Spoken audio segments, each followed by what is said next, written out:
Bonjour à toutes et à tous, c'est la suite de notre série. On était en Amérique du Nord sur l'épisode 1, on va continuer tranquillement de descendre, on va longer le continent, on va descendre vers le sud, on va aller dans la zone CONMEBOL avec les qualifiés de la zone que sont l'Argentine, le Brésil, l'Uruguay, les incontournables quasiment, la Colombie, l'Équateur et le Paraguay, ces équipes sur lesquelles nous allons nous focaliser, nous nous sommes focalisés durant l'émission qui était en live sur notre chaîne Twitch. Émission que vous pouvez réécouter dans son intégralité sur la chaîne YouTube, mais comme on est plutôt cool, je vous ai découpé l'émission en petites parties qui sont consacrées à ces équipes-là pour les écouter justement en forme un petit peu plus podcast. C'est parti pour cette écoute. En attendant, je rappelle, si vous voulez nous soutenir, abonnez-vous aux différentes plateformes. Venez nous rejoindre sur Discord pour vivre la Coupe du Monde avec nous. Vous pourrez la vivre aussi avec nous en direct sur Twitch. Et surtout, achetez nos livres. Si vous voulez vous faire plaisir aussi, nous soutenir en vous faisant plaisir et acheter notamment le dernier, Une histoire mondiale. Ça parle justement de Coupe du Monde, 480 pages, 22 Coupes du Monde, 22 histoires de sélection en plus. Et les 22 éditions qui sont résumées avec en plus tous les résultats. C'est sur la plateforme uniquement de distribution de Lucarne Opposé sur notre site. Le lien sera forcément dans la description. Bonne écoute à tous et bon voyage en Amérique du Sud. Tu sais quoi, on parlait du Paraguay, il y en a un qui a son affiche qui est prête. On va aller sur l'âme sud. On va aller sur l'âme sud maintenant. Ouais, c'est ça. On va aller sur le Paraguay, justement parce que pour moi, c'est peut-être. Et de toute façon, je ne sais pas si vous partagez ce sentiment, les gars. En France, c'est quand même la sélection que personne ne connaît. C'est celle dont on parle le moins, généralement. La seule chose que les gens savent du Paraguay, c'est Chilavert et le but en or de Laurent Blanc. C'est à peu près tout. Je caricature, mais pas beaucoup, je pense. De manière générale, je Maintenant, suis il y a pas sûr que si Enciso. tu commences à entrer dans les Oscar Cardoso, Roque Santa Cruz, peut-être un peu, je sais pas. Si, Sur quand les jeunes même. de 20 ans aujourd'hui. Bon, sur Enciso, ouais, Bah, ouais, ouais. Enciso, Enciso, maintenant, on le connaît doucement, puisqu'il jouait en parce Ligue qu'il est 1. en Ligue 1. Voilà. Ouais, mais si tu leur demandes de citer des joueurs de la sélection paraguayenne, ils vont te dire Enciso. Bah, c'est déjà pas mal. Ça Ah, fait un. super. S'il est blessé, ils sont bien quand ils vont regarder les matchs. Ils vont, ils vont être Ouais. bien. Donc, non, Non, non, je pense que c'est la c'est sûr sélection qu'on connaît. sud-américaine la moins médiatisée en Voilà. France. Ça, on est d'accord. On est parfaitement d'accord là-dessus. Oui. Donc, Et pourtant, c'est la plus chiante à ah bah manœuvrer. voilà, on va y arriver, on va y arriver. Donc, c'est le groupe des États-Unis, donc je l'ai affiché il y a un instant, avec un match d'ouverture face aux pays hôtes. Euh, le Paraguay a été pris en main par Gustavo Alfaro, l'idole. Voilà, vas-y, tu peux y aller. Voilà, cet homme-là. Euh, voilà, on en rigole, mais c'est le garçon qui a amené l'Équateur à la Coupe du Monde 2022. Qui a fait un court passage au Costa Rica quand il a vu le bordel que c'était, il est vite reparti. Donc, ce qui en dit aussi long sur la capacité d'analyse du garçon, c'est qu'il s'est dit attention, faut pas rester dans le coin. Bon, c'est pas forcément gagné quand tu arrives au Paraguay parce qu'alors les collusions avec le pouvoir paraguayen au sein de la fédération et des instances, c'est toujours un petit peu compliqué. Parfois, le président de la fédération est aussi agent de joueur, si vous voyez ce que je veux dire. Donc, c'est jamais très facile. Le fait est que Alfaro, et ça va être le propos que je vais tenir, et c'est une chose qu'on va garder en point commun avec l'Argentine, et vous allez voir où je veux en venir sur l'Argentine. Je ne dis pas que le Paraguay est au niveau de l'Argentine, je dis juste qu'il y a un point commun, peut-être parce que l'entraîneur est argentin, remarque, c'est qu'en fait, il les a reconnectés à ce qu'est l'identité du Paraguay. Si vous n'avez jamais vu jouer le Paraguay, d'Alfaro, et ça, Vince, tu me diras, hein, même Pierre, vous les avez vus jouer, vous, c'est une base incroyablement solide. Ça, c'est très identité paraguayenne. C'est bon, on va prendre le symbole. Hein. Le symbole, c'est les deux centraux, hein, Alderete et Gustavo Gomez, qui sont des rocs. En fait, tout simplement. C'est des monstres en défense centrale. Il y a des joueurs de devoir. Je pense à Andrés Cubas, que vous voyez quand il est du côté de la MLS, du côté de Vancouver. C'est un mec qui nettoie tout au milieu de terrain. Et derrière, il y a des mecs qui vont à 3000 à l'heure. Des Ramon Sosa, des Julio Enciso, des Miguel Almiron, même s'il va un peu moins à 3000 à l'heure, maintenant il va quoi à 2000, 1500, 2000.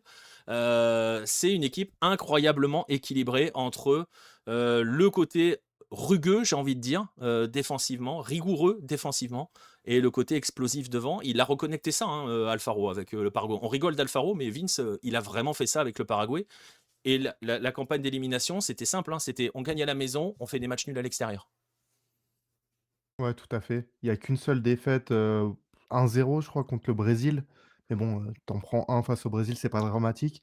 On va quand même se rappeler de la Copa América qui a été désastreuse. On on avait quand même pas mal d'attentes et c'est vrai qu'ils ont déçu, mais après ça, comme tu le disais, ils nous ont fait une très belle campagne de qualification et bah, c'est tout à fait mérité de les voir là et je pense que ouais, derrière l'Argentine, le Brésil, entre l'Équateur et le Paraguay, j'ai un petit doute, tu vois? Mais on est clairement sur nos favoris, je dirais.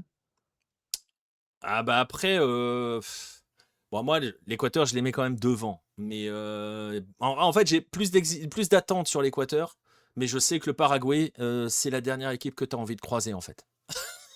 En gros, Ah, pour dire les choses clairement. Et surtout à après, élimination directe. c'est ça, surtout à élimination directe. Je veux dire, justement, je parlais de la lumière de Laurent Blanc. On n'était pas bien en 98, ceux qui l'ont vécu, contre le Paraguay. Les Espagnols en 2010, ils faisaient pas les malins. Quand ils ont croisé le Paraguay, ça s'est joué à un pénalty raté quand même. Donc, c'est Oscar Cardoso, je crois, qui rate le péno. C'est pas une équipe que tu as envie de croiser en élimination directe, hein, le Paraguay. Et encore moins maintenant. Ah, clairement pas. Et tu vois, parce que, alors on va pas tomber dans les clichés, hein, mais pour aller loin dans ce genre de tournoi, faut surtout avoir une défense très très solide. C'est le cas de l'Équateur, mais c'est aussi le cas du Paraguay. Tu l'as cité, Gomez Alderete, Junior Alonso aussi, qu'on connaît, qui est passé par la Ligue 1. Enfin, waouh, c'est Ah, faut les solide. passer, hein. Ah, faut les passer. Ah ouais, et tu vois, alors, tu vois, pour aller jouer, quand tu vas jouer là-bas, au Defensores del Chaco, tu sais que c'est un match où tu es pas bien. Tu sais que, voilà, c'est un match où si tu prends un point là-bas, tu es content. Et, donc voilà, quand tu as une défense solide, c'est les défenses solides dans ces types de compétitions qui te font gagner. Voilà, sur des matchs élimination directe. Après, il leur manque pour moi, effectivement, un petit poil de. Bon, il leur manque un neuf. Pour Ouais, moi, un vrai neuf. ouais. Et voilà, après, Bah, on a cité des Santa Cruz, des Oscar Cardoso. voilà. Voilà, on Là, n'a ils pas sont ce plus là. neuf-là, c'est clair. Non, non, il n'y a pas ce neuf-là. Et, donc, ça peut éventuellement leur faire défaut, mais ça va être une équipe. Tu vois, pour en avoir parlé avec un journaliste marocain, ils les ont affrontés en amical dernièrement. Ils m'ont dit, ouah, c'est compliqué, c'est très très compliqué. Et sur coup de pied arrêté aussi, c'est fort. Enfin, ils ont tout pour déplaire, quoi. Tu vois, c'est l'archétype du piège. Tu les prends en 16e, t'es pas bien, quoi. Tu transpires. Ah oui, oui, oui, voilà. Tu sais que tu pars sur un match piège direct. Donc c'est une équipe dont il va falloir se méfier. C'est pas forcément l'équipe qu'on voit aller le plus loin. Enfin, en tout cas que moi je vois aller le plus loin. Dans les Sud-Américains, je pense que c'est même celle que je vois s'arrêter le plus tôt, mais malgré tout ce que je viens de dire. Mais ça va être une équipe très très pénible à jouer en élimination directe. J'ai pas du tout en tête enfin, l'idée de leur tableau, tu vois, du cheminement possible en fonction de la première ou de la deuxième place, parce que je ne les vois pas en dessous de la deuxième place dans leur groupe, pour dire les choses très clairement. Je vais vous remontrer le groupe du Paraguay. Il y a l'Australie et la Turquie. Je pense que le Paraguay, on va voir ce qu'ils vont faire en match d'ouverture, hein, mais bon, je pense que cette équipe-là, elle a de quoi être dans le top 2 de ce groupe, hein. Oui, oui. Je ne sais pas si ça sera Orlando Gil, le titulaire du Paraguay dans les buts. Sur les derniers matchs, c'était Gatito, hein, il me semble. Donc, on verra. Mais on verra, on verra. Est-ce que Arce de Rivadavia a un coup à jouer pour se faire une place? Il est là, Arce? Ils l'ont appelé? Il est pas là?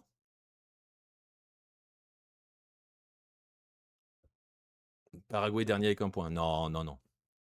Non, non. Je pense pas. Je pense pas. Il est pas là, Arce? Je pense pas. Je pense pas. Bon, on verra. On verra. Bref, voilà pour le Paraguay qui est, je le disais. Si, il y est. Ah ouais, ok. Je me semblait ne pas l'avoir vu. Ok, très bien. Alors il y est, je vous fais confiance. Je vous fais confiance. Il est entré au dernier match. Ok, ça marche. Ça marche, je vous fais confiance. Oui, peut-être, je sais pas. Voilà, je sais pas. Je sais pas, je- Ouais, non, mais c'est confirmé dans le chat, donc ok. Voilà pour le Paraguay, qui est, je pense, la sélection sud-américaine qui ira le moins loin. Derrière, on essaie. Ah, tu sais, on va essayer de remonter un petit peu comme ça. Quelle est l'équipe qui peut aller le moins loin derrière? Est-ce qu'elle ne jouerait pas en jaune? Quoique non, remarque, celle-là, elle passe pas les groupes. Hein, Pierre? La Colombie, ça sort pas du groupe. Exactement. Exactement. Bon, on va parler de la Colombie. On va y aller sur ta chère Colombie. Je vous préviens, tous ceux qui nous écoutent là et vous qui êtes là en direct, Pierre va parler de la Colombie. Donc la Colombie, normalement, c'est 3 défaites en phase de groupe dans la bouche de Pierre, hein, parce que ça doit se faire ravager par l'Ouzbékistan. Voilà. La Colombie perd contre tout le monde, sachant qu'il y a 2 ans, c'était probablement c'était même certainement l'équipe qui jouait le mieux en Amérique du Sud. Mais il faut pas le dire. La Colombie, c'est mort. Il n'y a plus rien. Ouais, bah après, d'ailleurs, on l'a bien vu, hein, après la Copa América, ça s'est écroulé comme un château de cartes.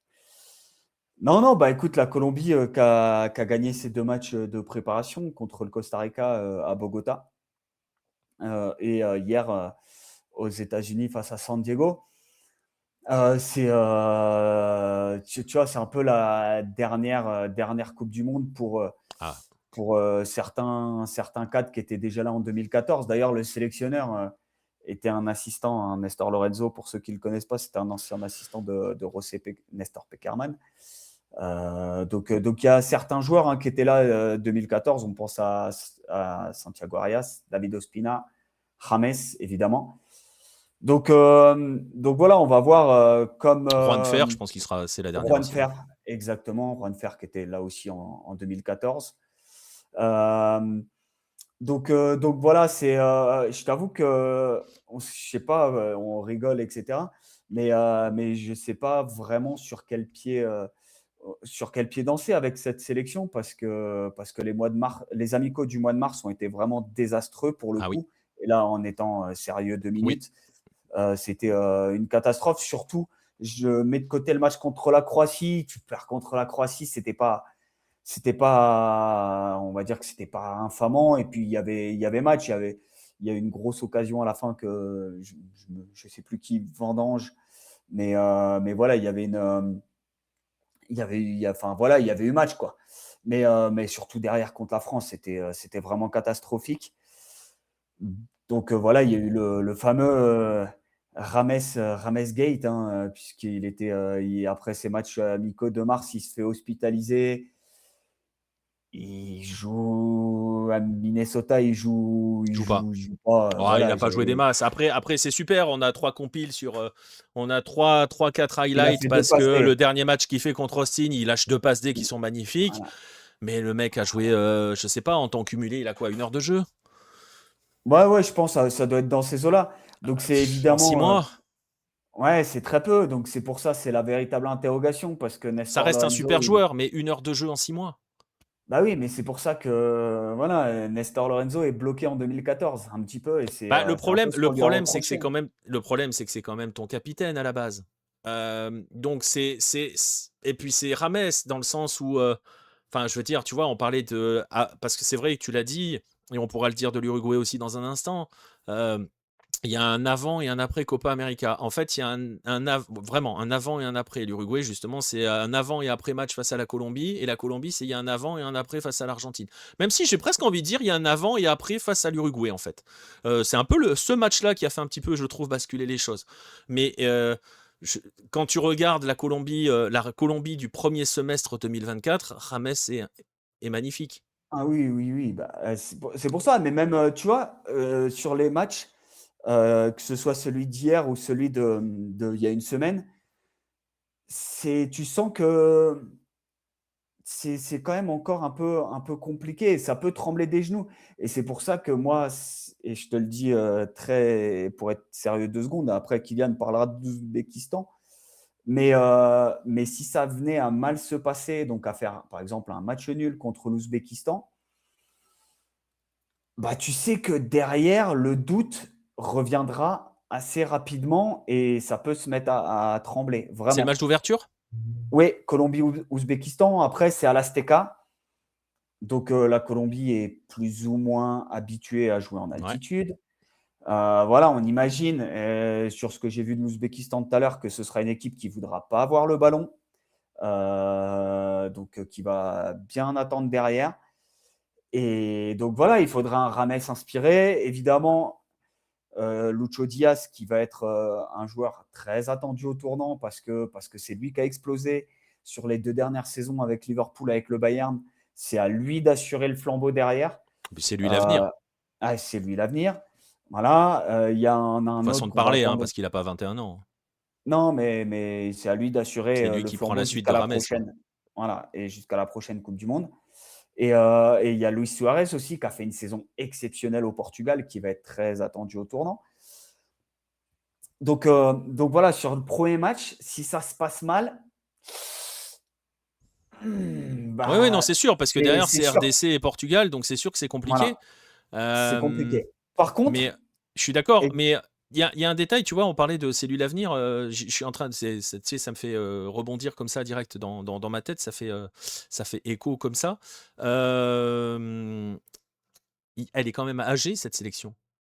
bah, ouais, elle est globalement assez âgée. Après, Parce que c'est quoi le plus jeune? C'est Puerta, Puerta, ouais, et ça c'est va être tout. Puerta. Tout le reste, ça a plus de Dans, 25-26 ans.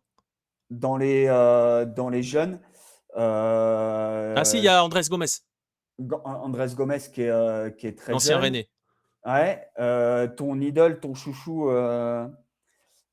qui est là aussi, qui doit pas être bien vieux. Carrascal? Ouais, Bon, Carrascal. Carrascal, ça a facile 27-28, hein. Ah, j'ai un doute, mais Parce que Carrascal à River, c'était il y a un paquet d'années, hein. ouais, c'était ouais. Ah, c'était il y a au moins 4 ans. Ouais, j'ai un doute sur son âge. Je pense qu'il a autour de 25-26. Après, Carrascal a commencé jeune, hein. Ah ouais, ouais, non, Carrascal, ça commence à Attends, je vais vérifier. 28 J'ai 28 ans. 28 28 Carrascal. ans. Ouais, C'est plus un voilà. jeune, hein. C'est plus un jeune, mais non, bah, c'est Puerta. Et effectivement, les sélections, bah, tu vois, ce qui arrive derrière, ça va être à peu près dans ces eaux-là. Richard Rios, il a Euh, 26, Pastorati, hein. C'est plus un jeune, ouais, et hein. puis Rios, il a fait il a un peu croqué, un peu trop croqué sur sa Copa América. Et d'ailleurs, je pense que Puerta lui a pris sa place, tout simplement. Euh, voilà, mais après, oui, Lerma, ça va être sa dernière Coupe du Monde. Ospina, qui prendra sa retraite après le mondial. Est-ce que tu le Camilo vois jouer, Vargas, pareil. Ospina? Bah, le même cas que Memo Ochoa. Oui, sauf Euh, que tu seras pas dans le ouais, cas ce où tu auras sera. probablement pas 6 points avant le dernier match. Ouais. Donc, si. Parce qu'on est Ou un d'accord changement que. là, tu vois, comme il avait fait, pardon, je te coupe, mais comme il avait fait avec Mondragon, tu vois, tu as Ah oui, un truc ouais, où tu as ouais, un match où tu as, à 10 tu minutes de vois, la par fin. exemple, voilà, tu gagnes, ça se passe très bien contre l'Ouzbékistan, tu gagnes 3-0, il y a moyen qu'ils le mettent 10 minutes pour qu'il fasse coucou, quoi. Ouais, ouais. Euh, Parce qu'on est d'accord que voilà, ça et sera puis, Vargas dans les buts, hein. oui, ou Montero. Ah, tu crois que Montero peut venir gratter la place? Bah écoute, il a testé les deux. Ouais, mais il s'est appuyé sur Vargas pendant 2 ans, là. Ouais, bah ouais, après, bah, c'est Montero qui a joué face à la France. Oui. Voilà. Bah, Vargas a été. Non, non, mais Vargas, regarde le match de Vargas face à la Croatie. Voilà. Et hier c'est Vargas qui commence titulaire et Montero rentre à la mi-temps. Donc, Ok. il fait jouer les deux. Et on est Voilà. pareil sur les 3 gardiens. On est sur 2 dont c'est la dernière Coupe du Monde. Parce que tu Ouais, parles bah d'Ospina, oui, mais Camilo Vargas, il a le Vargas. même âge, hein. Ah oui, Vargas, pareil. Vargas, c'est à la retraite. Euh, Un peu de respect, Noévé, sur Rames et Juanfer, s'il te plaît. voilà. On dit Bah, pas les deux gros. Rames, il est pas gros du tout, hein. oh non, Rames, Il il est est pas fit, pour hein. le coup. Il Rames est est fit fit. de fou, le garçon, hein.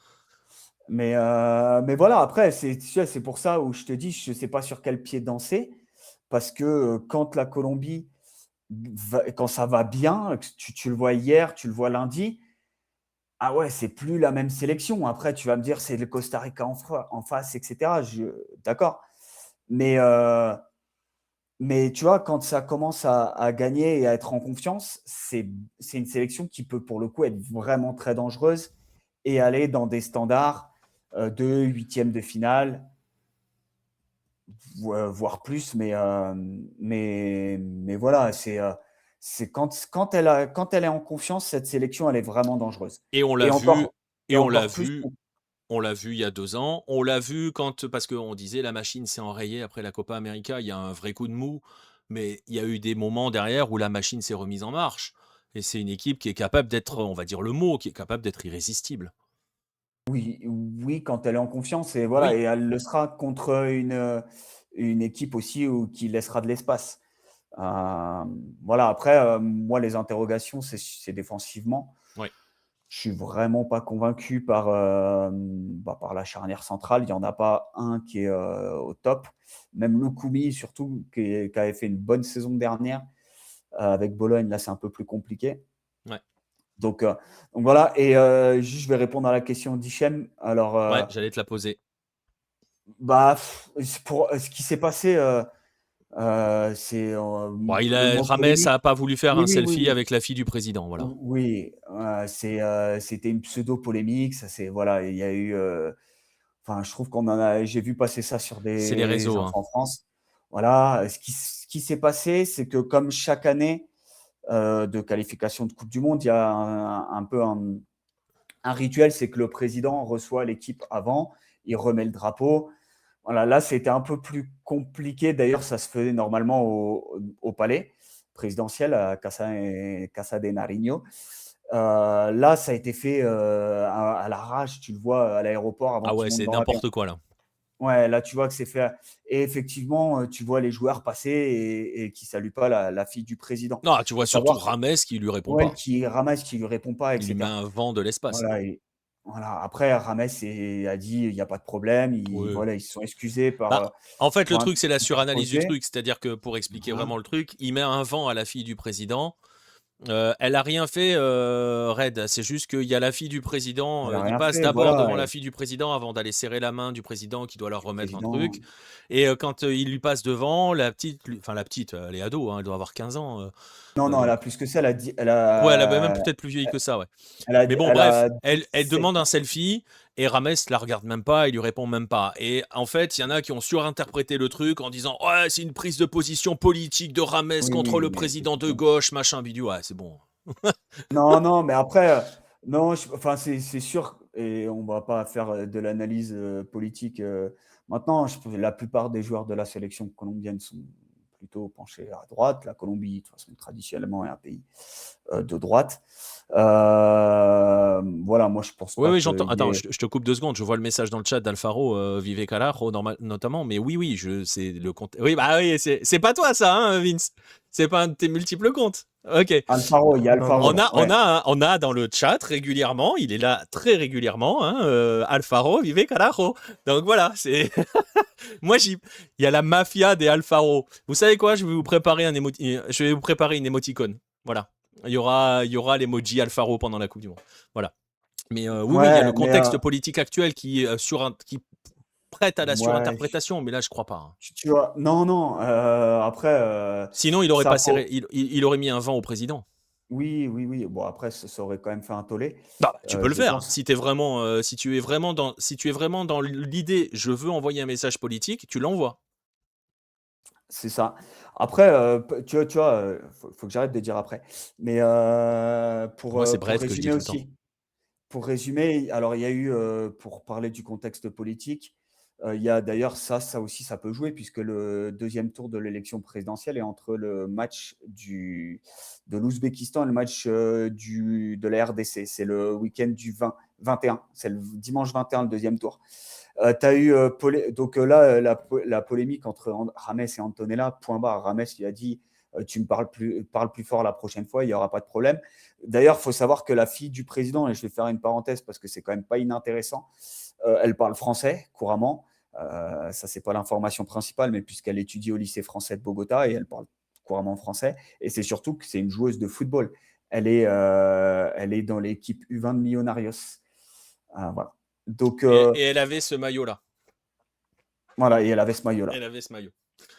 Et donc il y a eu une espèce de pseudo polémique par rapport au maillot, Ouais. surtout de la sélection nationale, où le candidat d'extrême droite, a appelé à porter le maillot de la sélection, surtout le jour du vote, pour montrer l'appartenance, etc. Voilà, oui, il y a un contexte politique qui n'est pas évident en Ah, Colombie. Oui, on est, il la joue à la Bolsonaro, en fait. et il la C'est ce joue. que j'allais dire. Ouais, ouais, c'est complètement. C'est quelqu'un dans la même lignée Non, mais c'est fou que, parce que, pour le coup, tous ces gens-là. Bolsonaro avait carrément «volé» entre guillemets, le maillot de la sélection, hein. C'est-à-dire qu'à un moment, si tu portais le maillot de la sélection dans la rue, tu étais bolsonariste, hein. Toujours. Voilà. Toujours? Ah ouais? Bah, Toujours, hein. Ah ouais, franchement, c'est tendu, hein. C'est pour Ah ça qu'il voulait waouh! un maillot rouge et là, du coup, le gardien, il va avoir un maillot rouge. Mais tu sais, il y a eu toute la polémique avec, Bah, il y a eu grosse tu sais, polémique le sur le logo maillot rouge, j'ai fait NBA une et tout, vidéo là. là-dessus, Ouais, mais c'est ça, exactement. Tout à fait. Ah, je me rappelais OK, plus de la vidéo. c'était l'image et cachée ouais. derrière le maillot rouge, c'était d'aller lutter contre, parce que les bolsonaristes l'auraient pas porté? Bah, c'est surtout que le camp Lula, du coup, ils auraient pu le porter, tu vois? Je pense Et que c'est à ce mais c'est niveau-là. marrant parce que, tu vois, c'est exactement ce que réagit, enfin, comment réagit la gauche, qui dit: «Bah, nous aussi, on va mettre le maillot de la sélection, mais on va mettre le maillot de la sélection en rouge, quoi». Et voilà, oui, il y a un contexte politique, qui est pesant en Colombie. On verra bien, Après, au soir du deuxième tour, on est d'accord que mais ça joue pas malheureusement du tout, hein. l'extrême droite va gagner. Bah, écoute, j'en sais rien. Franchement, j'en sais rien. Bah, elle est passée au Chili, ça remonte là. Bah, et tu vois, ce qui s'est passé au 1er tour est quand même assez inédit, puisque aucun candidat, que ce soit le candidat d'extrême droite ou le candidat de gauche, aucun des 2 candidats n'avait jamais fait un score aussi haut pour un 1er tour. Les Colombiens votent très, très peu et là, il y a eu à peu près 57 de participation. Le candidat de gauche a fait, les 2 sont à 40, c'est 43-41 à peu près. Le candidat de gauche a fait 9,6 millions de voix. Le candidat extrême droite a fait 700 000 de plus. Voilà, donc on verra. Le candidat de gauche a reconnu, c'était un blocage, il a reconnu le résultat. Donc voilà, on verra. Il est en train d'essayer de se rapprocher du centre. C'est pas, voilà, je me garderais bien là ce soir de donner Ouais, un ouais, ouais. résultat. Donc on est Voilà, et dans une puis Colombie qui ressemble au Brésil d'avant Bolsonaro. bah, qui ressemble, on est dans une Colombie qui est complètement fracturée en C'est deux. ça. Tu as 2 parties complètement irréconciliables et ça va être très, très compliqué. Et donc le football au milieu de tout ça. Nickel. Mais voilà, après, pour le coup, je pense que la sélection est vraiment à part de ça et Oui, d'ailleurs, c'est oui, oui, vraiment bah, le de toute façon. message, tu vois? Non, mais Oui, mais tu vois, c'était par exemple ce que l'on reprochait au Brésil de il y a eu des joueurs brésiliens, Neymar, pour ne pas le citer, tu a as pris pris clairement position pour position, Bolsonaro. pour Bolsonaro. Les autres sont souvent restés dans un espèce d'entre-deux un peu mouvant, où on n'a jamais vraiment su, et ça leur a été beaucoup reproché. Si on parle par exemple de la Copa América de la Covid, Casemiro qui nous en fait des kilos à l'époque, je sais pas si vous vous rappelez, sur ah vous inquiétez pas, on va parler, on va parler, on va parler, on va dire des choses, on va le dire. Ils ont rien dit. Ils devaient défendre le peuple et tout, et ils se sont aussi éloignés de leur peuple avec ça, parce que le Brésil est un pays extrêmement facturé. Si tu me dis Vince qu'il l'est encore à mort, donc ça veut dire que la sélection brésilienne, on en parlera dans un instant, elle est encore totalement, elle divise encore monstrueusement quoi. Ah là, il y a Ouais, quand même mais on va en reparler avec Ancelotti et tout, mais tu sais, cette année, il y a des élections au Brésil aussi, hein. Ouais, c'est vrai. voilà, et pour terminer sur la Colombie, tu vois, pour l'instant, il y a aucun joueur qui s'est positionné officiellement et le discours, le match de tout le monde et c'est vraiment d'ailleurs, c'est après ça peut être des discours de façade et cetera, mais je ne le pense Non, non, mais pas. ils ont raison. Je pense que sincèrement, c'est voilà, nous, on est là, on joue pour tout le monde et d'ailleurs, donc il y a aucun joueur et officiellement, je l'ai vu hier, dans les barras, il y a une seule barra, à ma connaissance, hein, jusqu'à maintenant, qui s'est positionnée pour l'élection, c'est la barra de Santa Fe, la Guardia Albirroja, qui a pris position pour le candidat de gauche. C'est, à ma connaissance, la seule position footballistique. Les autres, après, on imagine bien et on comprend bien ce qu'ils pensent, mais personne s'est affiché officiellement avec un candidat, quoi que ce soit. Donc voilà, il n'y a pas de polémique ou quoi que ce soit. Là, c'est vraiment le discours, Mais c'est la Colombie de tout le monde et on joue pour tout le monde. Mais du coup, comme il n'y a pas de prise de position individuelle ou collective, on comprend pourquoi derrière, il y a des débats qui s'enflamment dès qu'il y a le moindre petit geste, puisque tout le monde va aller guetter le moindre petit geste. Voilà, concrètement, c'est ce qui va se passer avec cette Colombie-là. On va revenir sur le foot. Bon, cette Colombie-là, je vous ai montré le groupe, avec le Portugal, avec la RDC, avec l'Ouzbékistan. Normalement, la Colombie doit aller, on va dire, si on est en mode Pierre Gerbeau, elle va finir troisième. Elle doit se qualifier, il y a rien à dire de plus Oui, bah, qu'elle doit sortir de ce groupe-là. oui, bien Et sûr. ensuite, derrière, on le disait, toujours difficile de se projeter au-delà avec les 16e de finale qui viennent quand même changer pas mal de choses. Hichem nous dit 6 points minimum pour la Colombie. Je pense aussi. Mais voilà, je pense que la Colombie doit battre l'Ouzbékistan et la RDC. Voilà. Voilà, et Donc, s'ils finissent deuxième, ils croiseront avec le deuxième du groupe Angleterre, Croatie, Ghana, Panama. ok. Donc avec Panama. Très bien. Euh, Comme à la Copa América. Bref, bah tu sais quoi, on était en Colombie. Bah on va aller au Brésil puisque ça nous fait la transition. Tu vois, je pensais pas qu'on puisse faire cette transition politico atmosphère autour de la sélection, mais on va parler du Brésil. Il y a des choses à dire sur le Brésil. On a évoqué tout à l'heure en introduction la cérémonie d'investiture des 26 des 26 joueurs qui était absolument horrible à suivre, qui doit toujours être Ouais. disponible en replay sur YouTube, d'ailleurs, qui a été un enfer absolu à suivre. Le feu d'artifice avec le logo, les 6 étoiles, c'était un carnage. Je ne sais pas comment ça a été vécu de manière générale au Brésil. Vu de loin, quand tu vois l'état de la sélection brésilienne sur les... On va parler même des éliminatoires qui ont commencé en 2023, donc sur les 3 dernières années. Bon, on sait que c'est pas trop normalement. J'allais dire, c'est pas trop le genre de la maison. Si d'habitude c'est le genre de la maison, tu dois jouer l'humilité quand même. Ça dépend, tu sais, ils ont toujours leur truc, Mais c'est c'est c'est pas un peu des le contraire Argentins de quand même. l'Argentine. Bah, tu vois, l'Argentine, justement, tu as le truc de la moufa, tu vois? Faut surtout pas dire qu'on va salir campeón parce que sinon, Ouais, tu enfin, vois, sauf tu que tu les vas provoquer Argentins, l'inverse. t'as vu la dernière chanson là, c'est bon, on va chercher la quatrième. Hein. Ouais, bah, après maintenant ils l'ont gagné, tu vois? C'est sûr que quand tu as perdu, 7 finales d'affilée, c'est plus compliqué de faire les Ouais, malins, tu vois? Mais là, ça va mieux. Mais tu vois, côté Brésil, c'est vrai que ça a changé, hein, rien que, tu vois, moi, des annonces de liste, j'en ai fait plusieurs. D'habitude, c'est à Barra Tijuca, c'est là-bas, tu vois, dans le petit antre de la CBF et tu as un petit auditorium, ouais. tu vois? Et voilà. Donc déjà, depuis Ancelotti, ouh là, c'est tout le temps plein.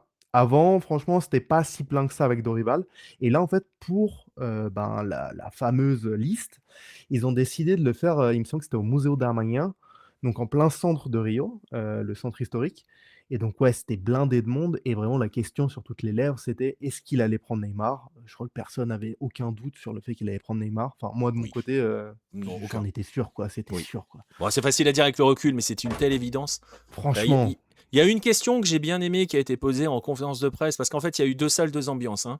Pour dire les choses, si vous n'avez pas vu la présentation de la liste brésilienne, on insiste, ils ont fait un spectacle avant. Hein. Il y a eu des chants, il y a eu des trucs. Enfin, c'était n'importe quoi. Hein. C'était n'importe quoi. C'était un truc de fou. Hein. C'était grand spectacle. Hein. C'était showtime absolu. Euh, et il y a eu une question que le côté deux salles, deux ambiances, c'est qu'il y a eu les paillettes, les feux d'artifice, la joie, on va aller chercher l'Exa. Ça, c'était ce qu'on a vu à la télé, ce qu'on a vu dans le spectacle. Et ensuite, il y a eu la conférence de presse d'après, dans la petite salle, où là, les questions ont été extrêmement virulentes. Alors il y a eu une question ultra violente. Moi, je sais que j'en ai parlé sur Twitter, qui est une des premières questions qui est posée à Ancelotti. C'est on passe notre temps à dire que le championnat brésilien est moins bon que tous les championnats européens. Comment est-ce qu'un joueur qui a même pas joué 15 matchs en Serie A brésilienne peut passer devant un joueur qui a mis 15 buts en première ligue? Celle-là, c'est quasiment d'entrée de conférence de presse. Là, tu te dis, ah ok, donc là, on a enlevé les feux d'artifice. Mais il y a eu une autre question que je trouve intéressante, et c'est là où je veux en venir par rapport à Neymar, et sur le côté, c'était évident qu'il allait prendre. Il y a un journaliste qui a commencé en disant, euh, tous les joueurs, tous les entraîneurs, tous ceux qui sont dans le foot voulaient Neymar à la Coupe du Monde. Les seuls qui n'en voulaient pas, c'est ceux qui ne suivent pas le football au quotidien, en fait. Et en fait, c'est ça. Neymar, c'était une évidence qu'il serait dans cette sélection-là. Et nous, on le dit depuis des lustres que même un Neymar à 70%, c'est le meilleur Brésilien. Tu ça et tu le fait aussi que ça va les libérer de la pression, tu vois? Parce que imagine une seconde, il le prend pas. Neymar, imaginons qu'il est pas Ah bah, celui blessé, qui a qu'il le le prend 10. pas. Mais l'enfer, Ah la oui. moindre contre-performance, le match nul ou je sais pas quoi: «Ah mais si Neymar était là!» On l'a entendu pendant toutes les qualifications. Ouais. Ça aurait été quintuplé durant la coupe du monde. C'était une évidence de le prendre. Là, tu parlais tout à l'heure, d'Haïti. A priori, l'objectif, c'est de mettre Neymar contre Haïti. Après Neymar, moi j'ai vu quelques matchs de Santos cette année, bon, j'espère qu'il va pouvoir hausser son niveau et on sait qu'il peut le faire, hein. L'exemple, Bah, on un voit peu différent, mais la Copa de James, la Copa América, tu vois? Où vraiment il avait été top niveau. Peut-être que Neymar peut revenir à un niveau top, après Neymar, j'en Santos, tu doute. avais 2-3 fulgurances, mais pas plus, quoi. Salut Isanoé. C'est compliqué, Mais je suis d'accord, mais le physiquement et problème de tout, Neymar, c'est qu'il a aucun rythme. voilà, exactement. Donc Mais il l'aura on pas. va voir. On va pas se mentir, Ouais, mais il contre l'aura pas à la coupe du Haïti monde. Non, il l'aura pas, contre il Haïti aura pas le rythme. Il peut pas l'avoir, il joue pas. Il joue très peu. Et ça allait un peu mieux à la fin, je suis d'accord, Hichem. Moi, il y avait des choses qu'on voyait de trucs pas trop mal de Neymar. On voyait des fulgurances de temps en temps où on se disait, ça y est, on est en train de le retrouver. Mais ça pétait juste derrière. Donc, en fait, le problème de Neymar, c'est qu'il n'a jamais enchaîné depuis 6 mois. même au-delà de 6 mois, hein. Ouais, mais C'est bon, c'est après, très, très avant, compliqué, tu ouais, vois ce c'est que je veux clair. dire. Puis même Là, je là, suis tu en vois, mode, Coupe du Monde, tu vois, donc sur les 6 derniers mois. la blessure, il y a eu quand même, enfin, Santos a menti sur la blessure de Neymar, c'est pas possible. Ouais, Il ça, y a eu c'est un un truc. mensonge quelque part, tu vois? Et on sait que Santos, c'est les Neymar. Clairement, il a pris club, hein, avec sa famille, avec son papa notamment. Donc, tu vois, on se pose quand même quelques questions à ce niveau-là. Évidemment, on va parler que de ça, mais si on doit parler peut-être d'un joueur plus d'actualité et là, surtout sur les 2 matchs, de préparation qu'il y a eu, en fait, c'est que les remplaçants montrent qu'ils sont meilleurs que les titulaires. Donc par exemple, Hendrick, là, ça le réclame. Bon, après, écoute, je sais que je vais me faire plein d'amis. J'en ai déjà parlé dans un live. Je suis désolé, mais Igor Thiago, ça n'a rien à faire en sélection. Voilà, je vais le dire clairement. Je suis désolé, hein. Il a beau avoir mis je sais pas combien de buts en première ligue, mais il y a un moment où il faut être sérieux. Alors je sais qu'à un moment, le Brésil a joué avec Fred en neuf, hein, donc il n'y a pas de problème. Mais il faut pas déconner quand même. Il y a un moment où il faut se respecter, quoi. C'est le Brésil, merde. Bah, tu vois, il y a un truc tout simple, c'est que je voyais encore aujourd'hui des tweets de journalistes connus au Brésil. On en arrive à ce que le Brésil ait peur du Maroc. Alors, moi, avec tout le respect que j'ai pour le Maroc, Et ils très peuvent belle avoir équipe, tout peur. ça. Mais oui, mais le Brésil, quoi. On parle du Oui. Brésil. Bah oui, mais en même temps, on Enfin, parle d'une équipe qui a fini 5e des éliminatoires Sudam, hein, tout à fait. Et qui en a pris 4 contre l'Argentine il y a qui pas si s'est fait longtemps. danser face à l'Argentine, hein. Tout à fait. Qui s'est fait C'est danser face à l'Uruguay quand ils ont perdu contre l'Uruguay. Euh, voilà, c'est une équipe contre la compliquée. France, Bah, match contre la France, amical. Match ouais, amical, voilà. c'était vraiment pas terrible non plus, Ouais. en jouant toute une période à 11 contre 10, pardon. C'est difficile. Après, je pense que vraiment la recette, ça va être, on essaye de faire une bonne défense, qui est compliqué parce que vraiment la défense pour le coup, je pense que c'est vraiment le pire secteur possible pour le Brésil. Quand tu regardes les défenseurs là, Ouais, mais je surtout pense si que, tu enlèves tu vois, Wesley. ouais, ouais, ouais, ils perdent Wesley. Après, tu vois, moi, ce qui me fait. C'est un peu l'idée que j'avais tu vois, dans la vidéo que j'ai mis sur TikTok sur le côté. Ça reste le Brésil. Et tu vois, des mecs comme franchement, la défense centrale, Marquinhos, Gabriel en mode Coupe du Monde, ça va être solide. Je peux pas croire que ça soit pas solide. Tu vois ce que je veux dire? Alisson dans les buts, ça reste Alisson. Euh, Nico, Marquinhos, il a quand même fait Ah, c'est une ça, hein. saison, Et Alisson ça aussi. fait un an. Alisson Becker aussi, qui est quand même moyen. Marquinhos, ça fait en un mode an Coupe du qu'il Monde, c'est le joue Brésil. sans s'arrêter. Ils ont Casemiro derrière, devant eux, qui va faire 75 000 fautes par match et qui prendra pas un carton. Euh, Pour moi, le Brésil, c'est le Brésil. Et il y a ça va l'aura, il y a le sauter côté brésilien. Le Brésil rapidement. aux États-Unis, le maillot jaune. Ouais, pour moi, le Brésil, ça va être une des grosses déceptions de ce mondial. Mais on verra. Moi, je les Après, vois, je par suis d'accord exemple, avec vous sur le s'incliner face côté. au Le Maroc, hein. match face au Maroc va être extrêmement compliqué pour le Brésil. Mais vraiment extrêmement compliqué. Le Brésil, ça passe pas l'écart. Mais en même temps, le Brésil, ça passe plus l'écart, hein. Donc au moins, comme ça, on est tranquille. À part quand quand il les passe, ils en prennent 7 en demi. Donc, bon, je pense qu'ils n'auront plus envie de passer l'écart. Mais, mais voilà. Non, non, je pense qu'en mode Coupe du Monde, ça reste le Brésil. On peut pas. Alors, j'en fais pas un champion du monde. Pour moi, ils iront pas, hein. Je suis d'accord. Je pense que, pareil, j'ai pas le tableau en tête, mais je pense que ça va pas plus loin que l'écart. Et ça sera déjà bien. Mais, mais voilà. Pour moi, le Brésil, le problème, c'est pas sa défense, c'est son milieu. Aussi. Je, Ah, il est terrible, le milieu. le milieu du Brésil, c'est Fabinho pas possible. Et les latéraux Ah bah les latéraux, bah il y en a aussi. pas. Mais les latéraux, c'est Ouais. global, hein. Ouais, C'est les dur de latéraux, ouais, sélectionner voilà. des Et bons les latéraux, latéraux, hein. c'est tu vois, dans l'équilibre défensif, ça me dérange pas. Les latéraux, défensivement parlant, ils vont faire le taf. C'est qu'ils apportent rien devant, ça, on est d'accord. Mais c'est pas pour moi, c'est pas ça le problème du Brésil. Le Brésil, c'est au milieu. Quand ils vont jouer contre des équipes qui ont des milieux très très forts, ils vont se faire danser. Imagine s'ils croisent l'Espagne, ils touchent pas un ballon. Ah, ça risque d'être compliqué, ouais. Bah, de toute manière, le jeu d'Ancelotti, ça va être simple, hein, c'est de tenter bah, c'est du Ancelotti, ça va être solide derrière et devant, ben, il y a la qualité. Ah, Pour le coup, devant, tu vas devant t'en C'est remettre à ça. un exploit. Ouais, après, il y a la qualité, il y a la qualité. Tu vas t'en remettre à quoi? À un exploit de Vini? Alors, les exploits de Vini avec le Brésil. Je veux ah pas être bah, on méchant peut en envers parler, hein. Vini, mais on peut en parler Ah, quand même, on peut faire la liste. il marque contre la Colombie sur un but qu'il crée tout seul en éliminatoire au Ouais. Brésil, à la Il doit faire 88e. contre le Costa Rica à la Copa América, je crois. Et un penalty contre le Paraguay qui se fabrique tout seul, je crois. Voilà, Après, voilà, la voilà. liste. On a fait C'est un la peu comme liste. Dembélé en équipe de France, quoi, c'est pareil. On vient de faire la liste. Et en fait, et tu vois, je rejoins ce que tu dis par rapport à Neymar sur tu sais, ce qu'on dit toujours, nous en Am Sud, hein, le fameux sac à dos que tu as bah, que tu portes quand tu joues.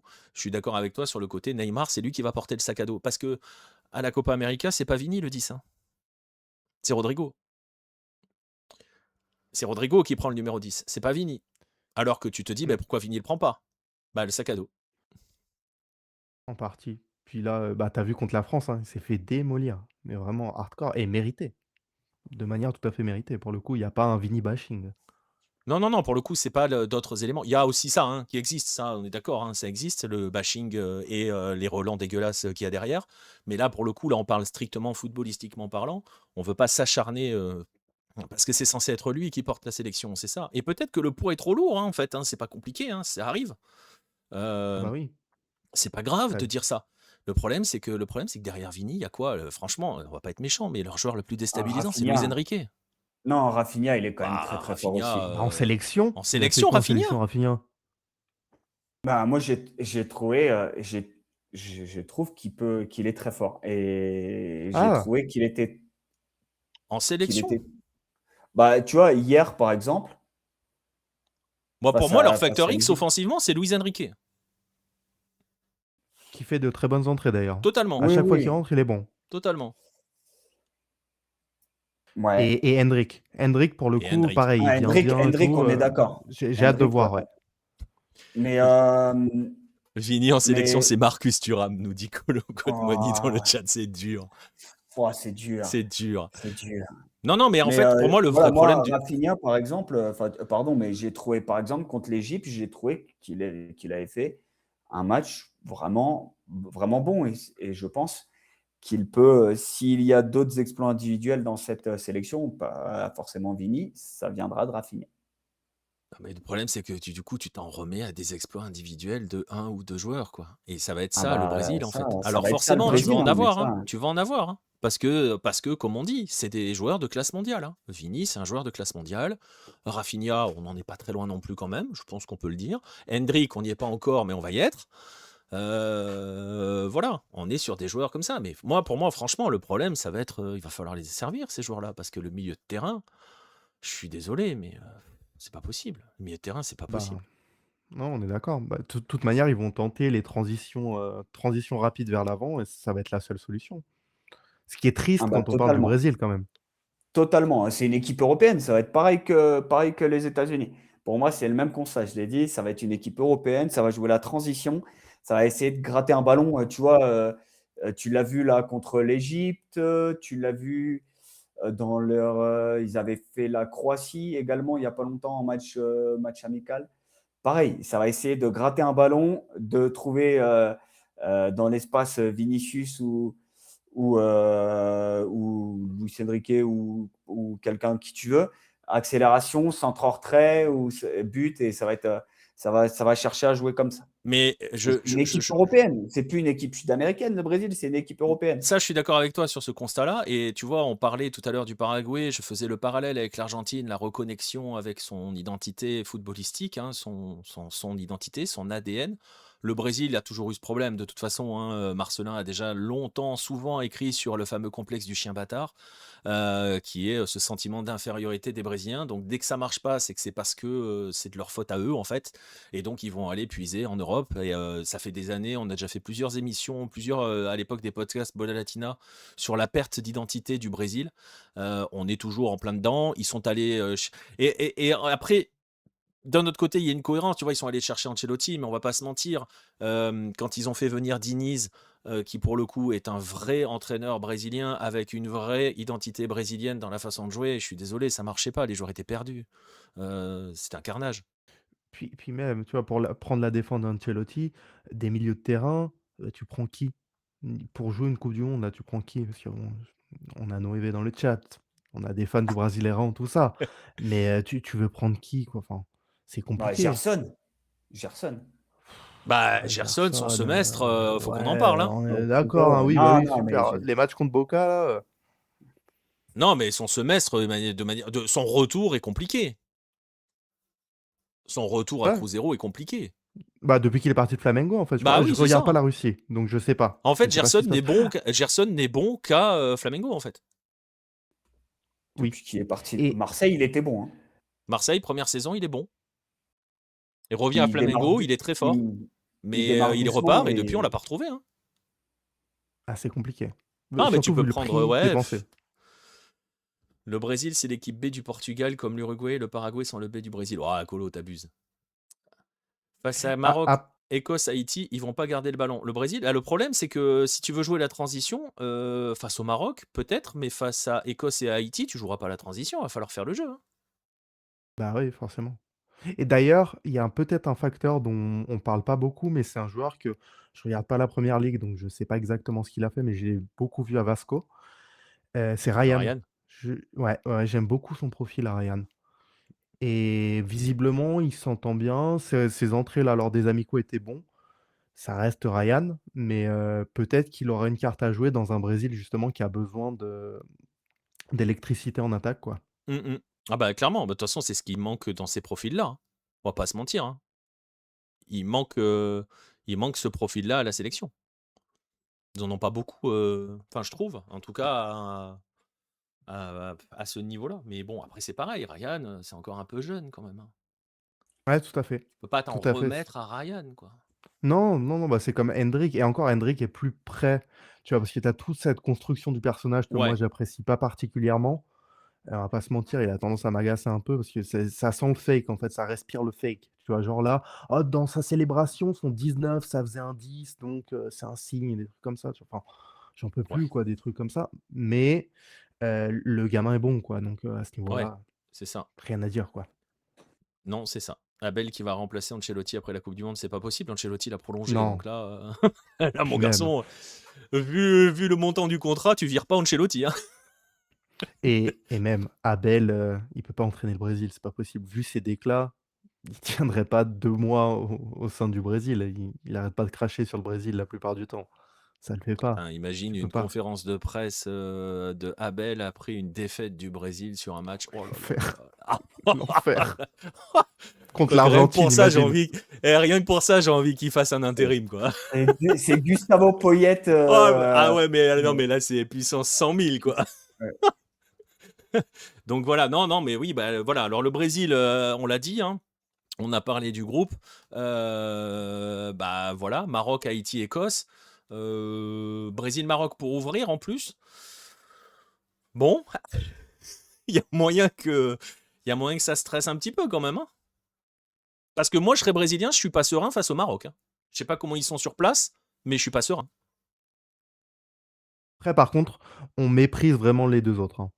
Oui, Haïti et complètement. Écosse, Ah oui, c'est oui, oui. ridicule pour eux, Ça mais me surprend vraiment, hein, pas. genre c'est un mépris, hardcore. Parce que tu sais, nous, on a beaucoup ce truc, ce qui est très drôle avec les Sudam, c'est que les Sudam réclament énormément que les Européens les sous-estiment. Mais alors ce que font eux avec les Africains, par exemple, ou les Asiatiques, C'est Mais 10 fois pire. c'est le principe de la pyramide, c'est-à-dire que si t'as quelqu'un qui te chie dessus, toi tu chies sur celui qui est en dessous de toi. Faut que tu considères en dessous de toi. Tu vois ce que je veux dire? À partir du moment où tu Ouais. te considères, tu vois, par exemple en matière de foot, on considère que l'Europe est 1, que l'Amérique du Sud est 2, donc l'Amérique du Sud n'a aucun respect pour tout ce qui est en dessous. Donc, parce que très franchement, quelles que soient les sélections, tu vois, tu parles de l'Afrique et de l'Asie, à raison, mais même au nord, hein, à part le Mexique qui peut Ah bah, non, même éventuellement le avoir, Mexique. grâce à leurs yeux, et encore, Non. même pas, parce que les L'Argentine et Argentins, les bah oui, les Brésiliens Argentins les punissent à chaque contre fois. le Mexique. Bah non, Bah, non. Non, mais tout le monde, voilà, ils méprisent absolument tout le monde. De la même manière Ouais, qu'ils sont méprisés par tout le monde. En Colombie, on méprise pas. Alors, l'Ouzbékistan, on connaît pas vraiment, donc voilà. Par exemple, sur le match face au Congo, alors évidemment, on parle beaucoup du match face au Portugal, mais face au Congo, l'argument qui ressort, enfin, c'est absolument pas méprisant. C'est le deuxième match sera physique, quoi. Parce que la sélection de la RDC, c'est une équipe physique. Mais Bah, ça méprise pas en disant c'est ridicule ou on va les taper facile. Non, en ah bah Colombie, les on autres, méprise pas. bon, ah, après Colombie c'est particulier, Paraguay c'est pareil, ils c'est méprisent pas ça. grand monde, C'est mais bah, c'est Argentine pas ou le même Brésil ils méprisent statut. tout le monde. Bah oui, même Argentine et l'Uruguay en Brésil quelque ils sorte, méprisent hein. tout le monde. Oui, oui, c'est 100%. Attends, il y en a un qui a 5 étoiles, il y en a un autre qui en a 3, qui est persuadé qu'il va avoir la quatrième. Vas-y, laisse tomber, hein. C'est pas parce que tu t'appelles Écosse, même Écosse, ils savent pas ce que c'est, hein. Je crois que la moitié, ils savent Ouais, pas le tout à fait. placer sur une carte, hein. Non, mais c'est ça. C'est ça. Donc, Donc non, non. peut-être une surprise. Moi, je connais pas du tout l'Écosse non plus, hein. Je vais pas commencer à parler de l'Écosse, parce que j'en Ah, sais moi non rien. plus. Moi Mais non plus. voilà. Naïvement, je me dis que le Brésil, ça doit taper l'Écosse. Mais je pense que, honnêtement, c'est pas du mépris, mais le match le plus dur, c'est le match d'ouverture face au Maroc. Le problème, c'est qu'il peut conditionner beaucoup de choses, parce que si ça se passe mal, ça peut stresser un petit peu derrière. On parlait du sac à dos. Si le Brésil se fait Ouais, danser mais par le Maroc, ouais, on est d'accord. Après, à remettre, sur le crédit d'Ancelotti, c'est vraiment depuis qu'il est là, c'est quand même plus calme. c'est Il vrai. y a eu un nouveau président à la CBF, il faut le Aussi. dire aussi, ça joue beaucoup. Oui. Je me souviens quand, comment il s'appelle, l'ex, DT de Flamengo qui a gagné la Libertadores qui s'est fait virer? J'ai oublié son nom. Dorival.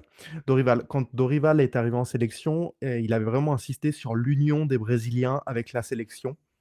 Il avait vraiment insisté beaucoup là-dessus et Ancelotti a également remis une couche là-dessus et vraiment son arrivée a fait quelque chose parce que pour le coup, tu vois, même le fait qu'il soit italien, tout ça, au final, on n'en parle que très peu et c'est quand même un gros nom et ça fait du bien. Ouais, ouais, ouais, et puis, on est vraiment, tu vois, par rapport au côté identité, machin, ce que je disais tout à l'heure, tous les complexes brésiliens et tout, c'est pas anodin d'aller chercher quelqu'un de la stature d'Ancelotti. C'est-à-dire que, un, ils sont pas seulement allés chercher un Européen, ils sont allés chercher un Européen, ultra titré, ultra, victorieux. Ils sont pas allés chercher, je sais pas, je sais pas qui dire parce que je sais Rudy que je vais Garcia. m'attirer les foudres. Pardon? Rudy Garcia. Ouais, j'allais dire, ouais, voilà. Non, mais par exemple. Mais ils sont pas allés chercher un profil comme ça. Ils sont allés chercher l'élite européenne, en fait. Et, heu et pour le coup, c'est normal que personne n'attaque Ancelotti et personne n'attaquera Ancelotti. On va dire, je pense même, ça n'arrivera pas, mais si le Brésil perd ses 3 matchs, personne n'attaque Ancelotti. Faut voir parce que là, tu vois, par Ouais, exemple, remarque si tu perds contre Haïti, rien que Ils le fait attaquent qu'il le ait pays, remplacé hein, il a remplacé son latéral par un milieu de terrain, tu vois, qui est quand même, oui. plus ou moins Non, mais ça moi, commence à critiquer un peu, mais voilà, quoi, c'est pas après en la même temps, conférence de presse, il elle a tourné que sur Neymar quasiment. Il y a très peu de choses qui ont été faites autour. Il y a très peu de commentaires qui ont été faits autour. Et si on met Neymar de côté, très franchement, on va pas se mentir, sa sélection, elle ressemble à rien, hein. c'est en fait, c'est une offensivement, tu as des cracks, voilà, bon, le milieu, tu en parlais, c'est pas terrible. La défense, toi, tu es convaincu, moi, beaucoup Ben, je moins. suis pas convaincu, mais je sais que la paire Marquinhos, Gabriel, les défenseurs, les latéraux. Bah alors, ils ont perdu Wesley, donc voilà. Mais du point défensivement, ça prendra aucun risque, le Brésil. Ça va prendre aucun risque en Coupe du Monde. C'est Ancelotti. Et très franchement, si tu mets Marquinhos et Gabriel dans des défenses qui prennent aucun risque, tu vois ce que je veux dire? Ça le fait, quoi. Oui. Ça marche. Enfin, je veux dire, je sais que Marquinhos, il est souvent pointé du doigt sur certaines boulettes. Là, tout le monde se fout de sa gueule avec sa boulette sur le but de Zico, machin et tout, machin. On sait qu'il y a toujours eu l'image Marquinhos au PSG. Tu sais, très longtemps, il a été associé à dans les grands matchs, il flanche, en fait. Et oui, mais non, en fait. Enfin, avec le Brésil, pas. Dans un Brésil qui prend aucun risque comme ça, je le vois pas flancher. Voilà. Et avec Oui, parce que Gabriel à côté de lui, ça reste des grands joueurs, quoi. Après sur les côtés, c'est vrai que c'est plus sur les côtés, difficile c'est et le compliqué. gardien, on a des petits doutes, sur les gardiens et même dans la liste en général, tu vois? Pourquoi il y a autant de joueurs de Flamengo? Je veux pas être, parano, tu vois? Mais il y a des choix un peu bizarres, hein, franchement, Oui, oui, non, mais il y a beaucoup de choses très étranges dans ce Brésil-là. Bon, bref, on verra. Ça reste le Brésil. Ça reste le oui. Brésil, mais on les voit clairement pas aller au bout. C'est vrai que tu as raison, Pastorati, hein, depuis les sacres en LDC, il a perdu un peu cette image du loser ou du mec qui flanche dans les grands rendez-vous, ça je suis d'accord. Guimarães, Paqueta, Casemiro, ça fait peur au Brésil. Bah, je sais pas à qui, mais moi, ça me fait pas peur, hein. Bah, en fait, le problème, c'est que déjà, tu as la j'ai pas envie de dire la moitié parce que ça, c'est plutôt en Argentine, mais tu as énormément de personnes qui sont supporters de Flamengo déjà et Paqueta joue à Flamengo, il est revenu au Flamengo. Donc tu vois, pour eux, Paqueta, c'est pas le Paqueta actuel, c'est celui d'il y a quelques années. Donc tu vois, ça va être plus dur de le critiquer. Casemiro et moi, c'est Fabinho, quoi. Enfin, prendre, Ouais, tu putain. la tristesse? Oh là là! Ouais, quand j'ai vu ça, waouh, garçon, Fabinho. Voilà quoi. Mais même, hein, sans être méchant, on peut parler avec Mais Kylian, hein. Casemiro, Ibanez en défense. voilà, et puis Casemiro, il a le poids des âges aussi. Enfin, tu vois, Ah oui, non. non, Bah, c'est Ouais, mais après après en Casemiro, sélection, ça va. Casemiro, ça va, et tu as la certitude que tu vas avoir un milieu défensif qui peut faire 35 fautes par match. oui, c'est vrai. Et Mais ça, c'est pas négligeable. Parce que lui va pouvoir faire toutes les fautes du monde, hein. Il n'y Ouais, aura pas comme de De Paul, problème. quoi. Non, c'est clair. Donc, bon, De Paul, un peu moins. Mais par rapport à Casemiro, un peu moins. Mais bon. mais il y a Guimarães, c'est quand même un super joueur. Après, les deux autres, ouais, Bah, même pour moi, c'est Paqueta, en soi, est un bon joueur, tu vois? Bon, après, il a vraiment perdu, hein, et il a eu un temps c'est d'arrêt plus quand même assez compliqué. important, Bah, hein. bien sûr, bien sûr. Puis s'il est revenu au Flamengo, il a Oui. beau avoir été payé 42 millions d'euros, ça veut dire ce que ça veut dire. Non, bah, de toute façon, oui, c'était mort ailleurs, hein. C'était Ouais, mort en Europe, pour hein. lui. Donc, déjà, jaune pour Paqueta alors que le match n'a pas commencé. Voilà, c'est ça. La cote est à combien? Il aurait fallu appeler Bruno Henrique, ça aurait été magnifique. Bon, ils jouent ensemble au quotidien, donc ça va. Bref, voilà pour le Brésil. On va enchaîner. La vraie question, c'est est-ce que si le Paul était brésilien, il jouerait en sélection? Probablement. Vu les 9 au Brésil, il jouerait, je pense. Donc voilà. Bref, voilà pour le Brésil. On a fait la Colombie, on a fait le Paraguay, on a fait le Brésil. On va aborder les 3 derniers. On va aborder l'Uruguay. On va parler de l'Uruguay de Marcelo Bielsa. On a fait un petit peu le parallèle tout à l'heure, hein, avec l'Uruguay. Vous voyez le groupe Espagne, Cap-Vert, Arabie Saoudite. Je parle encore sous l'autorité de Kylian. Très franchement, si l'Uruguay finit pas deuxième de ce groupe-là, sans Ouais, déconner. ouais, non, non, là, franchement, c'est. L'Arabie, on en reparlera plus tard. Ouais, L'Arabie. mais on est d'accord que là, s'ils font pas deuxième, c'est qu'ils ont pas envie, hein. C'est de la mauvaise volonté. Ouais, C'est de la mauvaise volonté, on voilà. est d'accord. On leur mettra une mauvaise note sur la volonté, mais voilà. Et l'Uruguay, c'est un peu la Colombie. Je me souviens de cette Copa América 2024. On en parle beaucoup parce qu'en fait, en même temps, c'est la dernière compétition majeure avant la Coupe du Monde, hein. Donc forcément, il faut aussi s'appuyer sur ça, même s'il y a eu des cycles qui ont changé chez certaines sélections. Euh, mais il y a eu un avant et un après Uruguay-Colombie pour l'Uruguay. À la Copa América, pour moi, les deux meilleures équipes dans le jeu, c'était l'Uruguay et la Colombie, et de très très loin. Le début des éliminatoires sud-américains, le Argentine-Uruguay à la Bombonera, c'est une leçon de football que l'Uruguay donne à l'Argentine. Et il faut y aller pour donner une leçon de football à l'Argentine championne du monde à ce moment-là. Voilà, c'est vraiment pour moi les deux meilleures équipes jusqu'à la Copa América. Derrière, ça a un peu commencé à grincer.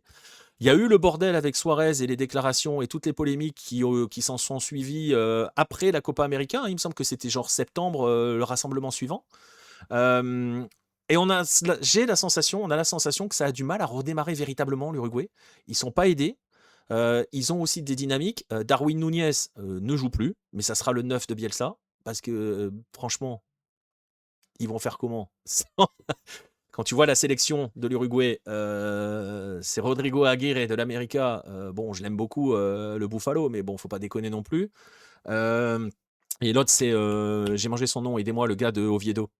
Non, Pellistri, il joue dans le couloir, Colo. Vignas? Comment il s'appelle l'autre Vignas? avant-centre là? T'as dit? Federico Vignas? Ouais, merci. Federico Vignas. Bon, il n'y a pas une grosse concurrence pour Darwin Núñez, on va pas se mentir. Bah non. Et le Non, problème, non, c'est- non, absolument pas. Par contre, je viens de voir là, apparemment, Bielsa a l'air très très chaud en conférence de presse. Ah, c'est-à-dire, j'ai pas vu passer. chaud dans Je quel viens sens? de l'avoir. Ça vient d'être retweeté par un journaliste de l'équipe. Oh bah, il a envoyé un petit scud à l'organisation. Ah, bah, de Il toute a façon, dit, il l'avait fait pendant la Copa América, il a fait que gueuler. Donc. Mais par contre, Bielsa, voilà, ça va être très intéressant en conférence de presse dans le contexte américain. Voilà, voilà. faut dire Et les là, choses. il a dit clairement, ce sera la pire Coupe du Monde de l'histoire. Ok. Voilà. Et il Bon, a parlé de la détention des photographes, des arbitres, des entraîneurs. Il parle des il fait du Bielsa. conditions. Voilà, ouais, c'est Il ça. a Il fait envoyé du Bielsa. il vient d'envoyer un scud là, quand même. Voilà. Il Donc, fait du Bielsa, on en a l'habitude. Mais très franchement, donc son Uruguay est dans un groupe hyper abordable. En plus, le match face à l'Espagne, c'est le dernier. Donc, les choses seront jouées. On va pas se mentir. Donc, ça doit passer, ça doit sortir du groupe. J'ai beaucoup de mal avec cette. J'arrive pas je sais pas vous. En plus, il y a le problème de Georgian de Arrascaeta, Ouais, qui est blessé. j'allais en parler. Et ouais. qui est pour moi le gros manque, parce que s'il met Nico de la Cruz à côté, bon, moi j'aime beaucoup Nico, mais Nico de la Cruz, c'est pas Nico de la Cruz 2015 là. Clairement pas. Donc voilà. Non, mais on est d'accord qu'il a raison, Marcelo Casencoa, il fait du Bielsa.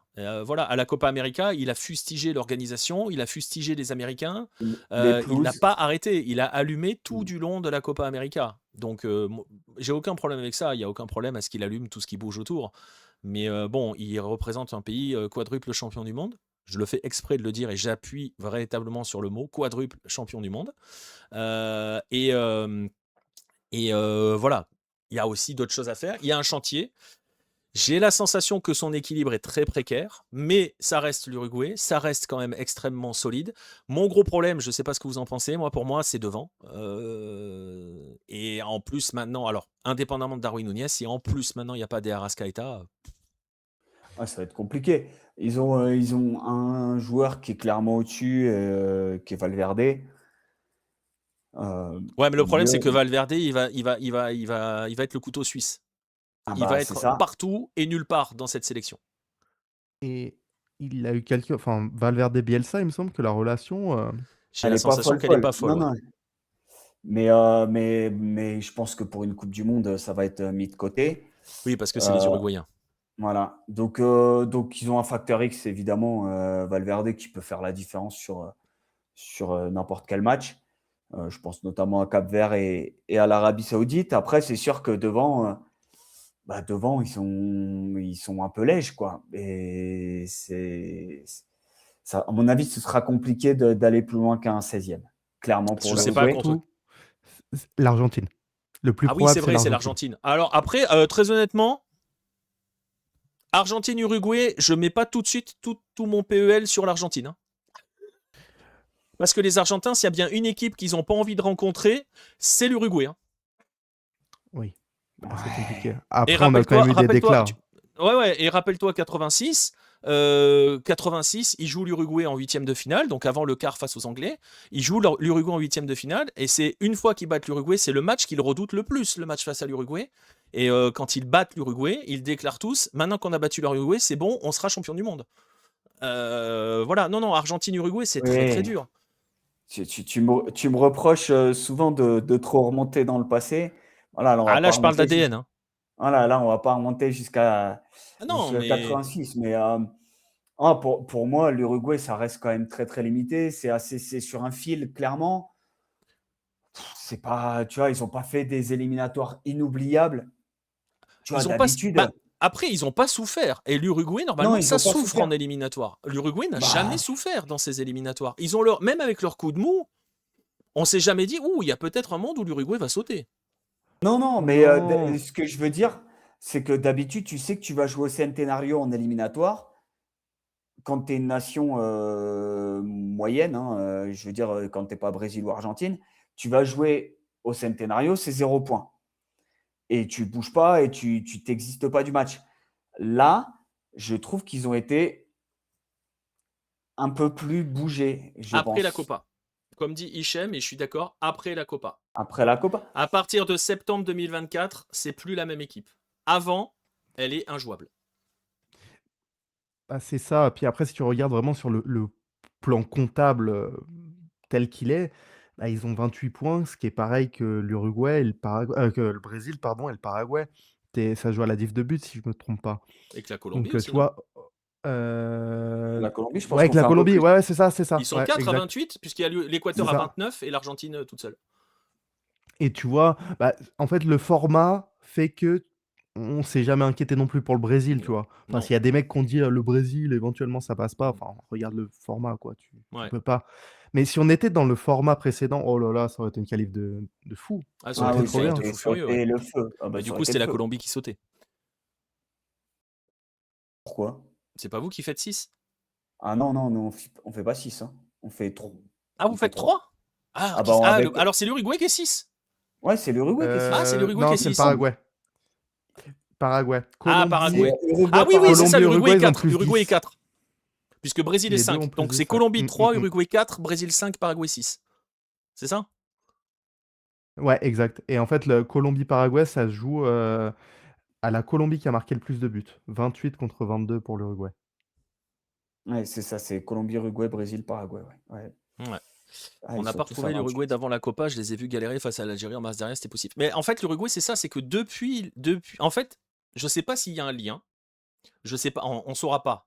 On saura pas ce qui s'est passé parce qu'il y a eu toutes les réunions. En fait, depuis la déclaration de Suarez en août-septembre 2024, il y a quelque chose qui s'est cassé. Je sais pas quoi, mais il y a quelque chose qui s'est cassé. Ou on a la sensation qu'il y a quelque chose qui s'est cassé. Et le côté, tu vois, le message d'Hichem qui dit je les ai vus contre l'Algérie, c'était poussif. Bah en fait, depuis, c'est poussif. Et je vais pas te mentir, moi je pensais qu'après le 5-1 contre les USA, je pensais que Bielsa allait sauter. Tu vois. Je voyais pas comment Bielsa pouvait rester. Et bah, il est encore là, quoi. Ouais. Ah ouais. Mais c'est vrai qu'il y a eu le 5-1 pris contre les USA. À un moment où les USA sont pas irrésistibles, loin de là. Donc voilà, les rumeurs de départ qui revenaient à chaque fois. Bah, en fait, on a la sensation que on verra, hein, on verra ce que va dire l'avenir. On va voir ce qui va se passer dès qu'il va y avoir les premiers petits troubles, parce qu'il y en a forcément, c'est inhérent à toutes les compétitions. J'ai la sensation qu'ils se sont... parce que les déclarations de l'époque, je vais finir ma phrase après, mais les déclarations de l'époque, elles étaient quand même dures. Hein. Entre Bielsa qui disait, en gros... qu'il n'arrivait pas à parler à ses joueurs, en fait, qu'il n'arrivait pas à établir une connexion avec. Enfin, c'était violent, hein, tout ce qui s'est passé en septembre à ce moment-là. Et tu te dis, bon, j'ai la sensation que le choix qu'ils ont fait, c'est de se dire, ok, on se met en mission Coupe du Monde, le temps de la Coupe du Monde, on dit rien, on avance. C'est la sensation que j'ai vue de l'extérieur. On n'est pas dans le vestiaire, on n'a pas d'autres infos, mais c'est vraiment la sensation que donne cet Uruguay-là. Et c'est ce qui peut manquer quand les choses vont être un peu plus compliquées. Tu te dis que ça peut imploser en fait. Après, c'est des Uruguayens, c'est pas des Argentins. Avec des Argentins, s'il n'y a pas but après 20 minutes de jeu lors du premier match, ça implose. Avec des Uruguayens, ils savent faire cause commune. donc voilà. Mais on sent que c'est sur un fil. Ouais. Et même, il y a des rumeurs qui disaient, de journalistes assez comment on dit? Enfin, crédibles, ouais, qui disaient que justement, si Bielsa était maintenu aussi, c'est que la Fédé voulait pas donner le plein pouvoir aux joueurs non plus. Encore Le une problème, fois, on saura jamais exactement ce qui s'est passé malheureusement. c'est Ou toujours peut-être un peu dans le problème. 10-20 ans, quoi. Ouais, c'est ça. Et puis après, historiquement parlant, donner le plein pouvoir aux joueurs, l'Uruguay l'a fait à une époque, ça n'a pas marché. Il y a eu d'autres époques où ça a marché. C'est compliqué et très honnêtement, on va pas se mentir, il y a aussi des joueurs qui sont, parce qu'on disait l'Uruguay était irrésistible, enfin était l'une des équipes qui jouait le mieux, voire avec la Colombie avant la Copa América, jusqu'à la Copa América 2024. Il y a aussi des joueurs, je suis désolé, qui sont en méforme depuis un an et demi. On parle de Darwin Núñez. Darwin Núñez ne joue plus. Ça fait 6 mois qu'il ne joue pas, Darwin Núñez. Et quand il jouait, je sais pas si je peux pas dire je parle sous l'autorité de Kylian parce qu'il veut pas regarder la Saudi Pro League. Alors, c'est pas que je regarde pas, c'est je sélectionne ce que je regarde. Nuance. Voilà. Mais typiquement, Darwin, quand il jouait, c'était gênant. Oui. Très. Et ça va être le 9 titulaire, alors que Darwin Núñez, jusqu'à la Copa América, mais vas-y, hein, c'est Ronaldo, hein, c'est R9. Hein. Et les premiers mois de Darwin Núñez sous Bielsa, c'est R9. Hein. Et je sais pas ce qui s'est passé. Arrête, Red, avec Darwin joue au rugby, il joue pas au rugby, Darwin Núñez.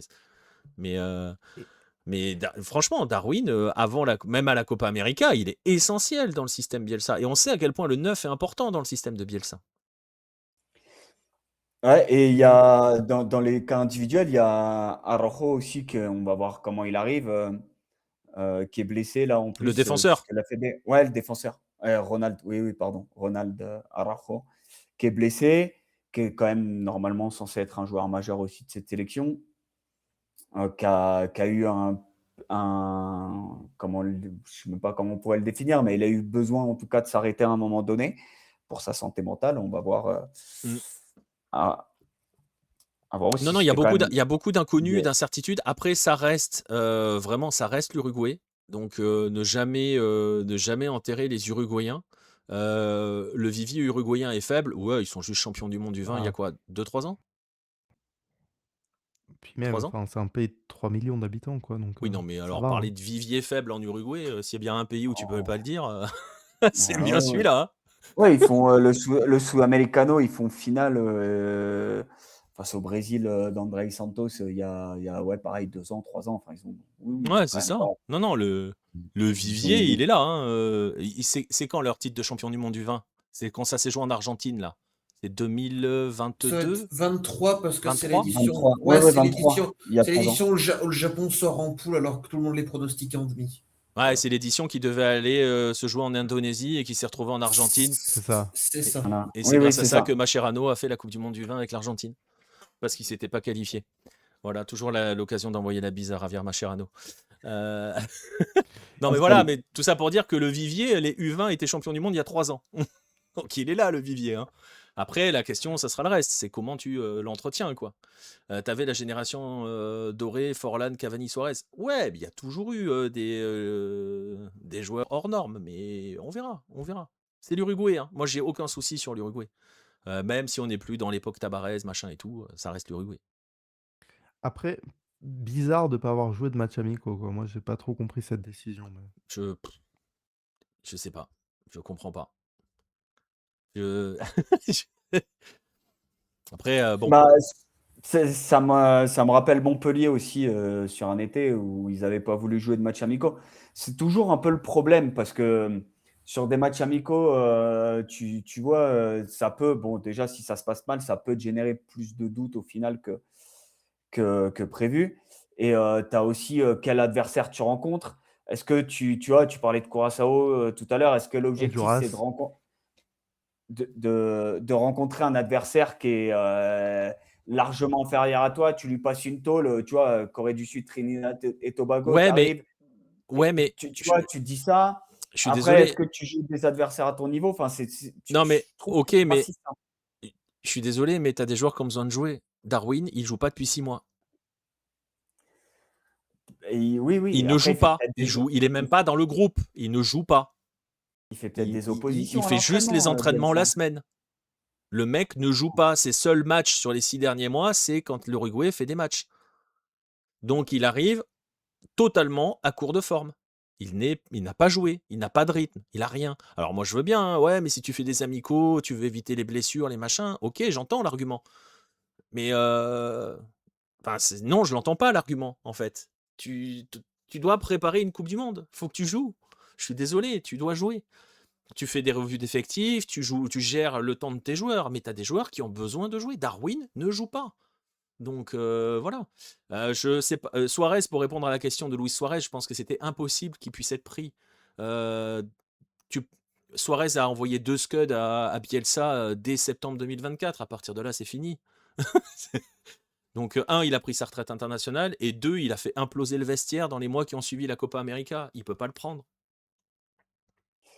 Non, mais dans ces cas-là, pour moi, à ce moment-là, pour l'Uruguay, le mieux, ça aurait été de jouer contre un adversaire style Trinidad et Tobago. Complètement. Tu, Tu joues des tu matchs. mettais, Regarde les voilà, matchs tu de mettais un l'Argentine depuis 6 12-0 et mois. Je vais pas. Tu vois, on parlait tout à l'heure du côté méprisant, machin. On va pas être méchant. Mais quand tu joues la Mauritanie, sans déconner, c'est, Ils il ont y a, tout fait pour pas dans- jouer l'Espagne en plus. Enfin, tu ils vois, ont tout c'est fait une pour. Bah, dinguerie. après, pour le coup, ils ont raison. La façon dont ça avait été fait, je suis d'accord avec eux. au Mais ils Qatar, font ouais. tout pour éviter tous les gros matchs. Tu vois, à contrario, Là, tu as l'autre politique qui est celle d'Ancelotti, qui consiste à dire il faut qu'on affronte des grosses nations pour être prêt à la Coupe du Monde. J'entends, mais l'Argentine, regarde les matchs qu'ils font. Et ils ont c'est une joué belle quoi là? Le équipe, Guatemala, c'est ça? le, Honduras. ouais, le Honduras. Honduras. Avec un penalty, oh là là, le penalty qu'ils ont là pour ouvrir le score. Et ils avaient eu du mal contre les Mauritaniens, oui, et ils avaient eu du mal contre la Zambie aussi. Non mais le problème, c'est qu'en plus, c'est des Mais il y matchs avait que les Jordan joueurs ne jouent Lefort. clairement pas à fond, parce qu'ils s'en foutent en fait. Mais tout le monde s'en fout de ces matchs-là. Et c'est pas pour dénigrer, on a surtout parlé du côté méprisant, machin et tout, donc on n'est pas là-dedans. Mais en fait, ils s'en foutent, ces matchs-là. Ils les jouent pour juste pas se blesser, et pourquoi? Pour gagner, pour monter au classement FIFA. Ça sert qu'à ça. Les matchs ne servent qu'à ça. Si l'Argentine veut rester premier, elle est combien? La deuxième, je crois. Non, Euh, non, elle est première, je crois qu'elle est elle est passée première, elle est première toujours depuis que première? la France. Il me semble que depuis que la France a chuté, ouais, elle est première. Elle joue des matchs de merde pour rester devant. Faut dire les choses, hein. Ils sont pas cons, hein. Ils font que des matchs de Ils, merde pour rester devant. Voilà. ils doivent avoir un petit argent aussi. Je pense que Chiki, il doit négocier des petits billets. Pas pour la Zambie, parce que tu vois, là, c'était vraiment au dernier moment plus compliqué, mais la plupart des cas, si on commence à investiguer un peu ce qui se Ouais, passe ouais. du côté de l'AFA, Ouh, bah alors Non, là, c'est clean. C'est clean. C'est c'est clean. propre, tout va bien. C'est haut, mais ça glisse. oui. Donc voilà. Mais non, mais Stéphanie. voilà, mais c'est aussi ça, la stratégie de l'Argentine actuellement, c'est de faire des matchs faciles pour accumuler des points, pour rester devant au classement FIFA. Voilà, c'est aussi simple que ça. Après, Mais en au moins, ils font des 2022, matchs. oui, puis en 2022, ils ont fait la même et ils sont champions du monde, tu vois. Donc, bon. Les Ils ont matchs des matchs amicaux aussi d'avant. pourris en 2022? Ah bah franchement, les matchs avant la Coupe du Monde, attends, je vais te les ressortir, mais je crois que Ah, je me rappelle plus. c'est du même calibre. Hein. Tous, parce que là, on peut remonter très loin sur les matchs de merde de l'Argentine, hein. Peut-être pas autant, mais au moins les 3-4 Parce qu'il me semble avant. qu'ils ont Ouais, des ouais. matchs genre face au Nicaragua, enfin vraiment des équipes de la CONCACAF qui n'avancent pas du tout, hein. Ouais, mais puis d'ailleurs, c'est critiqué en Argentine. Évidemment. Bah Peut-être parce qu'en fait, au ça final, peut on sait peut-être. pas à quel niveau elle est. Bah c'est ça. Si tu veux faire la transition sur l'Argentine, c'est le moment. Bah, c'est ce qu'on est en train de faire. T'as vu ça? Bah C'est beau, hein? parfait. C'est un métier, hein. Incroyable. Eh mec! Non, mais c'est ça. Et oui, on l'a fait, la transition, justement. Et on sait pas à quel niveau est l'Argentine. Et en fait, elle a un côté très particulier, l'Argentine. Je m'appuie encore sur la Copa América. L'Argentine à la Copa América, on a l'impression que elle va perdre à tout moment. Sauf Ouais, que elle perd jamais. c'est ça. Et on n'arrive pas à comprendre. Moi, je me rappelle, bon, il y a le match face à l'Équateur où ça se joue à un poteau d'Ener Valencia et à une énorme occasion de Jordi Caicedo en fin de match, seul face au but où il arrive à pas cadrer. Donc ça, c'est peut-être le seul match où ça a vraiment vacillé fort du côté de l'Argentine. Mais tu vois, moi, je me souviens à la veille de la finale, j'étais à Canal à ce moment-là, à la veille de la finale, je me dis, mais c'est bon, la Colombie va torcher l'Argentine. Et en finale, il n'y a pas match. Il n'y a pas match.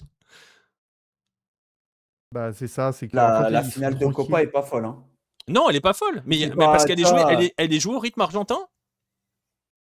voilà, Tu donc, te dis, tu vois, la Colombie va prendre le jeu à son compte, va mettre sa vitesse, va mettre son football, va mettre une intensité que l'Argentine, parce que l'Argentine à la Copa América, t'as jamais la sensation qu'elle a accéléré.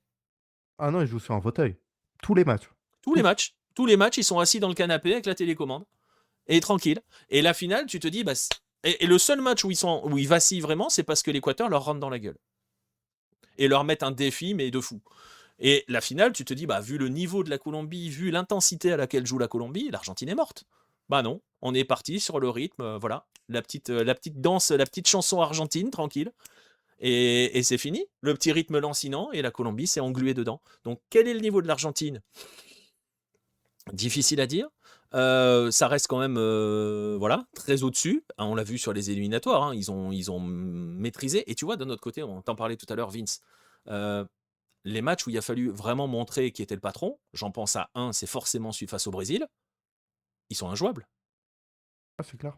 Face au À Brésil, l'Argentine domicile est en plus et injouable. tout. Top. C'est pour ça que ça va être la vraie surprise, en fait. On sait pas à quoi s'attendre. Peut-être une bonne stratégie ou pas. Le groupe est, ma foi, plutôt. Le groupe est dangereux. Parce que l'Autriche, moi, je les ai fait quelques fois en éliminatoire pour les sessions où je bossais pour l'UEFA. Et c'est solide. Hein. Ça joue bien, Ils ont, l'Autriche. ils ont perdu Baumgartner, l'Autriche, Ah ouais? qui s'est pété. Ouais, qui s'est pété. Oui. Il me semble, il est forfait pour Ah la waouh. Coupe du Monde. C'est quand même, Ouais. ouais, c'est pour ça que c'est quand même un sale, Ah ouais, ça coup le coup, pour ouais. eux. Ça le coup. Mais voilà. Et l'Algérie, franchement, l'Argentine-Algérie, faut sortir les pop-corn. Hein. Non, non, je te disais que, ouais, pour le coup, moi, l'Autriche, je les ai vus au stade il y a pas, au mois de mars. Ils en avaient mis 5. Je crois que c'était contre le Ghana, si je dis pas de bêtises. Et ouais, l'Argentine, on sait pas exactement le niveau. Hâte de voir ce que ça va donner. Hâte de voir ce premier match contre l'Algérie. Pareil, bon, une tendance à un peu se surestimer, mais du coup, on dit la même chose. On dit attention, parce qu'en 2022, on pensait que l'Arabie Saoudite, c'était très faible. Et au final, bah, c'est un peu ce qui les a réveillés aussi, quoi. On en reparle encore. Tu sais, tu as cette Bah, expression: «Et si c'était notre Arabie?» tu vois? Pour n'importe quoi. Bah, en fait, après, il y a aussi, alors si on entre un peu dans le détail sur ce match-là, façon de parler, ce qui réveille l'Argentine, en fait, et je vais revenir sur le, tu vois, ça me permet de retomber sur mes pattes par rapport à la notion, c'est un truc auquel qui pour moi a une importance capitale et de plus en plus en vieillissant sur la notion identité, machin. Il y a quand même un énorme changement entre le match 1 et le match 2, c'est qu'on change de système du côté argentin. Tu fais entrer Enzo, tu fais entrer Julian, tu changes complètement, tu remets ton Argentine des milieux, que tu n'as pas face à l'Arabie Saoudite. Tu as un espèce de 4-4-2 à plat, un peu sans comment dirais-je, pas très argentin, je dirais. Mais la différence, c'est qu'au match 2, il y a Enzo qui entre et il y a Julian qui arrive. Et c'est plus la même équipe parce que c'est plus le même système. Et c'est plus la même, comment dirais-je, philosophie générale. Et en fait, la sensation que j'ai, hein, tu vois, un petit peu avec le recul, c'est un peu comme ça que je l'ai écrit d'ailleurs dans le livre, c'est sur le côté, voilà, Scaloni s'est dit non, on se trompe, je suis pas sur le bon chemin, je vais revenir, voilà, j'ai voulu tenter ça, ça marche pas, je reviens à ce qu'est l'Argentine. Et depuis, il n'a plus jamais changé de système. Depuis, le milieu est inamovible. L'équipe qui va démarrer face à l'Algérie, s'il n'y a pas de blessure, on peut la faire. Hein. C'est ça. Et ce qui devient aussi un défaut, parce qu'en fait, sur la liste, eh ben, ça manque un peu de fraîcheur, quoi, je trouve. Bah, moi, ouais, je suis d'accord avec toi. Et indépendamment de la fraîcheur, je trouve que ça manque. Alors, ça fait bizarre de le dire comme ça quand vous regardez la liste des 26 joueurs, quand vous voyez les noms, machin. Je trouve que ça manque d'alternatives. Et parce que tous les joueurs qui sont convoqués là, pour moi, ne sont pas forcément compatibles avec cette manière de jouer là. Donc, ça veut dire que si tu fais entrer certains joueurs, tu vois, je sais pas, typiquement. Ouais, je vais pas donner de nom parce qu'après, si le mec il fait un super truc ou machin, bah, je sais, je vois les messages, t'as du Nico Paz, du Lautaro, du Flaco sur le banc. Bah, Flaco, tu le mets où dans l'Argentine de 2022? Tu le mets où sur le terrain? Flaco, tu le fais entrer à la place de qui dans cette équipe-là? Sans changer ton système. Ah, Typiquement. Tu le mets où, Julian, Flaco? mais tu peux pas, quoi. Enfin, tu peux pas remplacer Julian, c'est pas possible. C'est pas du tout le profil de Non, Julian. il est Ouais, c'est ça. intouchable. Puis non, Il est puis tu peux intouchable. pas. Donc, Il si peut tu fais pas. entrer Flaco Lopez, tu changes de système. Oui. Après, tactiquement, ce qui se dit en Argentine, c'est notamment sur les défenses. C'est pour ça qu'il a appelé des joueurs comme Tagliafico, comme Udjie, par exemple. C'est il demande un système vraiment très flexible avec une participation, mettre des centraux qui peuvent passer couloir. Tu vois, même chose de Tagliafico qui a déjà joué dans une défense à 3 à Lyon en centrale et passer, ou Medina, tu vois, qui prennent le couloir et faire un système et des choses un peu plus amovibles. Voilà, c'est pour ça qu'il avait privilégié ce type de défenseurs centraux. Après, Mais il a un problème, Scaloni, mais il l'avait déjà en 2022, hein, c'est les latéraux. Hein. Oh, oui, voilà. bah, Ah c'est bah Après, il est ouais. compliqué, hein. champion du monde Donc avec c'est pour Montiel et ça. Acuna. Hein. Mmh. Mais bon, et c'est toujours les mêmes qui sont là. Hein. Alors après, Nahuel Molina, ça va à peu près. Tagliafico, il fait le taf, Acuna, mais bah oui, Acuna, il est plus là. non, il n'est pas là. Non, Mais bah non, Bah, donc voilà. Mais Medina, je veux dire, même Montiel est là. ouais. ah non, Medina, vu la saison même de Montiel. Medina, il va pas être là. Vu sa Non, saison, mais il a le été blessé. problème défensivement, c'est les couloirs. De toute façon, la défense centrale, elle est verrouillée. Les trois, ça va tourner entre les trois. C'est Otamendi, c'est Cuti Romero, c'est Lisandro Martinez. C'est réglé. Il y a pas de débat. La défense Et, centrale, il n'y a pas de débat. Le bah problème, non, mais non. c'était déjà le problème en 2022. Le problème, c'est les hommes de couloir derrière. Mais est-ce que ça a été un problème finalement en 2022? Bah non, parce que l'Argentine, elle va avoir le ballon et elle va jouer à son rythme. Et quand elle aura des matchs compliqués face à des adversaires qui peuvent mettre de l'intensité, bah, elle va les endormir. Comme elle a fait avec la Et Colombie. et toi qui le vois plus, parce que tu regardes beaucoup la MLS, tu commandes beaucoup sur Hello, tout ça, Messi, ça donne quoi dernièrement? Bah, ça va, il est bien. Non, franchement, il est bien. Il est pas mal, ouais. OK, Ah Ouais, il ouais, est ouais, pas il est mal. très très bien, Messi. très bien. Il est, Ouais, il je est- le il- vois pas du tout, c'est pour eh ça ben, que je écoute, pose la question. non, non, Messi, il est dans une forme. Il a pas son âge. Messi, il marche. Bah alors, ouais, je sais que si je dis Messi, il marche sur la MLS, on me dirait, mais la MLS c'est pourri. D'accord, super. On va essayer d'aller dans l'analyse un petit peu plus maintenant. Messi est injouable. Ça reste Messi. Il fait toujours les efforts. Parce que je sais très bien qu'il y a aussi le cliché du Messi, il fait que son marché. Oui, pas tout le temps. Moi, l'exemple que je donne sur vraiment Messi, c'est la finale MLS. La finale MLS, il fait un effort à un moment, il fait un pressing, c'est le but de la victoire. Voilà. Il est le seul à sentir que la passe n'est pas bien assurée. Il est le seul à sortir sur le joueur. Je ne sais plus quel est le joueur de Vancouver qui rate son contrôle à ce moment-là, parce qu'il sent que la passe est compliquée. Et derrière, c'est but. Et Messi porte Miami. Messi est toujours en forme. Enfin, tu vois ce que je veux dire? Il a toujours sa capacité d'accélération. Il a toujours sa capacité d'élimination. Messi, il va être sur sa dernière Coupe du Monde et je peux t'assurer. Bon, il y a eu une petite alerte parce qu'il y a eu une petite pointe sur le dernier match de MLS, je crois, où il est sorti à la mi-temps. Euh, mais ce sont les adversaires qui marchent et laissent Messi aller autres. Non, mais je suis pas d'accord. Je suis pas d'accord. Mais voilà, après, on peut très bien passer notre temps à dire que Messi joue dans un championnat de merde et qu'il n'y a pas de défense en face. On va avoir les mêmes débats sur Cristiano Ronaldo parce que de toute façon, on est arrivé dans un monde où le football, c'est soit Messi, soit Ronaldo. Hein. C'est pas un jeu qui se joue à 11, mais c'est un joueur contre un autre joueur. Donc voilà, non, non, Messi est encore là, Messi va être encore là, il est en forme et il sera le danger numéro un. Pour moi, tu vois, sur l'équipe d'Argentine, par rapport à 2022, il y a un seul être qui manque et tout est dépeuplé, c'est Di Maria. Voilà. Et il n'y a pas de remplaçant pour Di Maria. Il n'y a rien pour prendre la place de Di Maria. En tout cas, clairement pas de ce niveau-là. Bon, en même temps, ça se saurait. Et pour moi, c'est ça le problème. Il manque un Di Maria dans cette équipe. Je suis d'accord et j'ai hâte de voir la blessure de Dibou, comment elle évolue aussi. Bah, fracture de la main, fracture du doigt, il a joué la finale avec. Ça permet de répondre, bien joué la transition. Pas mal, c'est ton métier aussi, non? Parce que Hichem a dit est-ce que Dibou va jouer le premier match? Dibou ne jouera pas le premier match, ça c'est sûr. Normalement, c'est à peu près sûr. En tout cas, il y a 2 jours, c'était sûr qu'il jouait pas le premier match. Donc ce Ouais, sera Geronimo Ou Mousso. C'était Mousso ou sur le dernier Moussa. amical. ouais, on va voir demain. C'est demain qu'ils jouent contre l'Islande ou c'est Ouais, c'est après-demain? Ouais, possible. c'est demain, c'est demain, c'est demain. Ah, Messi va jouer apparemment demain. On verra. Ouais, ça me surprend pas. Et l'arrivée aussi d'un mec, bah là, c'est vraiment pas parce qu'il est de Boca, hein, mais pour le coup, Barco, je le trouve très très intéressant. Ouais. Alors moi, j'aime beaucoup Je Barco. pense que. Et tu veux que je te Et dise? il peut jouer partout, Ah Barco. ouais, et ben, j'allais arriver là. Tu veux que je te dise? Je suis Scaloni, je le mets comme à Boca, arrière gauche. Bah, c'est vrai que niveau Ce poste, serait pas après, idiot, il hein, joue mais plus du tout à gauche, mais Parce que là, il au joue milieu milieu, tu le maintenant. mets à la place de qui? Non, tu Personne. peux pas. Non, Tu tu peux peux pas pas. le mettre à la place d'Enzo, d'Alexis ou de De Paul. Tu peux pas. Donc, Je vais chercher. On connaît le joueur. En plus, franchement, Barco, on l'a vu. Hein, mais Barco, je le mets 100 fois arrière gauche. Ah, c'est pas déconnant. Je suis d'accord. Puis il a du Ça peut. caractère. Il va pas sentir la pression. Enfin, Non. de ce que j'ai vu, je regarde pas Strasbourg ni rien, mais je l'ai vu à Boca et on a beau dire ce qu'on veut, mais par exemple, le match qu'il fait à l'Allianz Parque, ça va faire plaisir à Noé, lui rappeler des bons souvenirs. Enfin, c'est incroyable, quoi. On connaît son caractère, il va s'en sortir.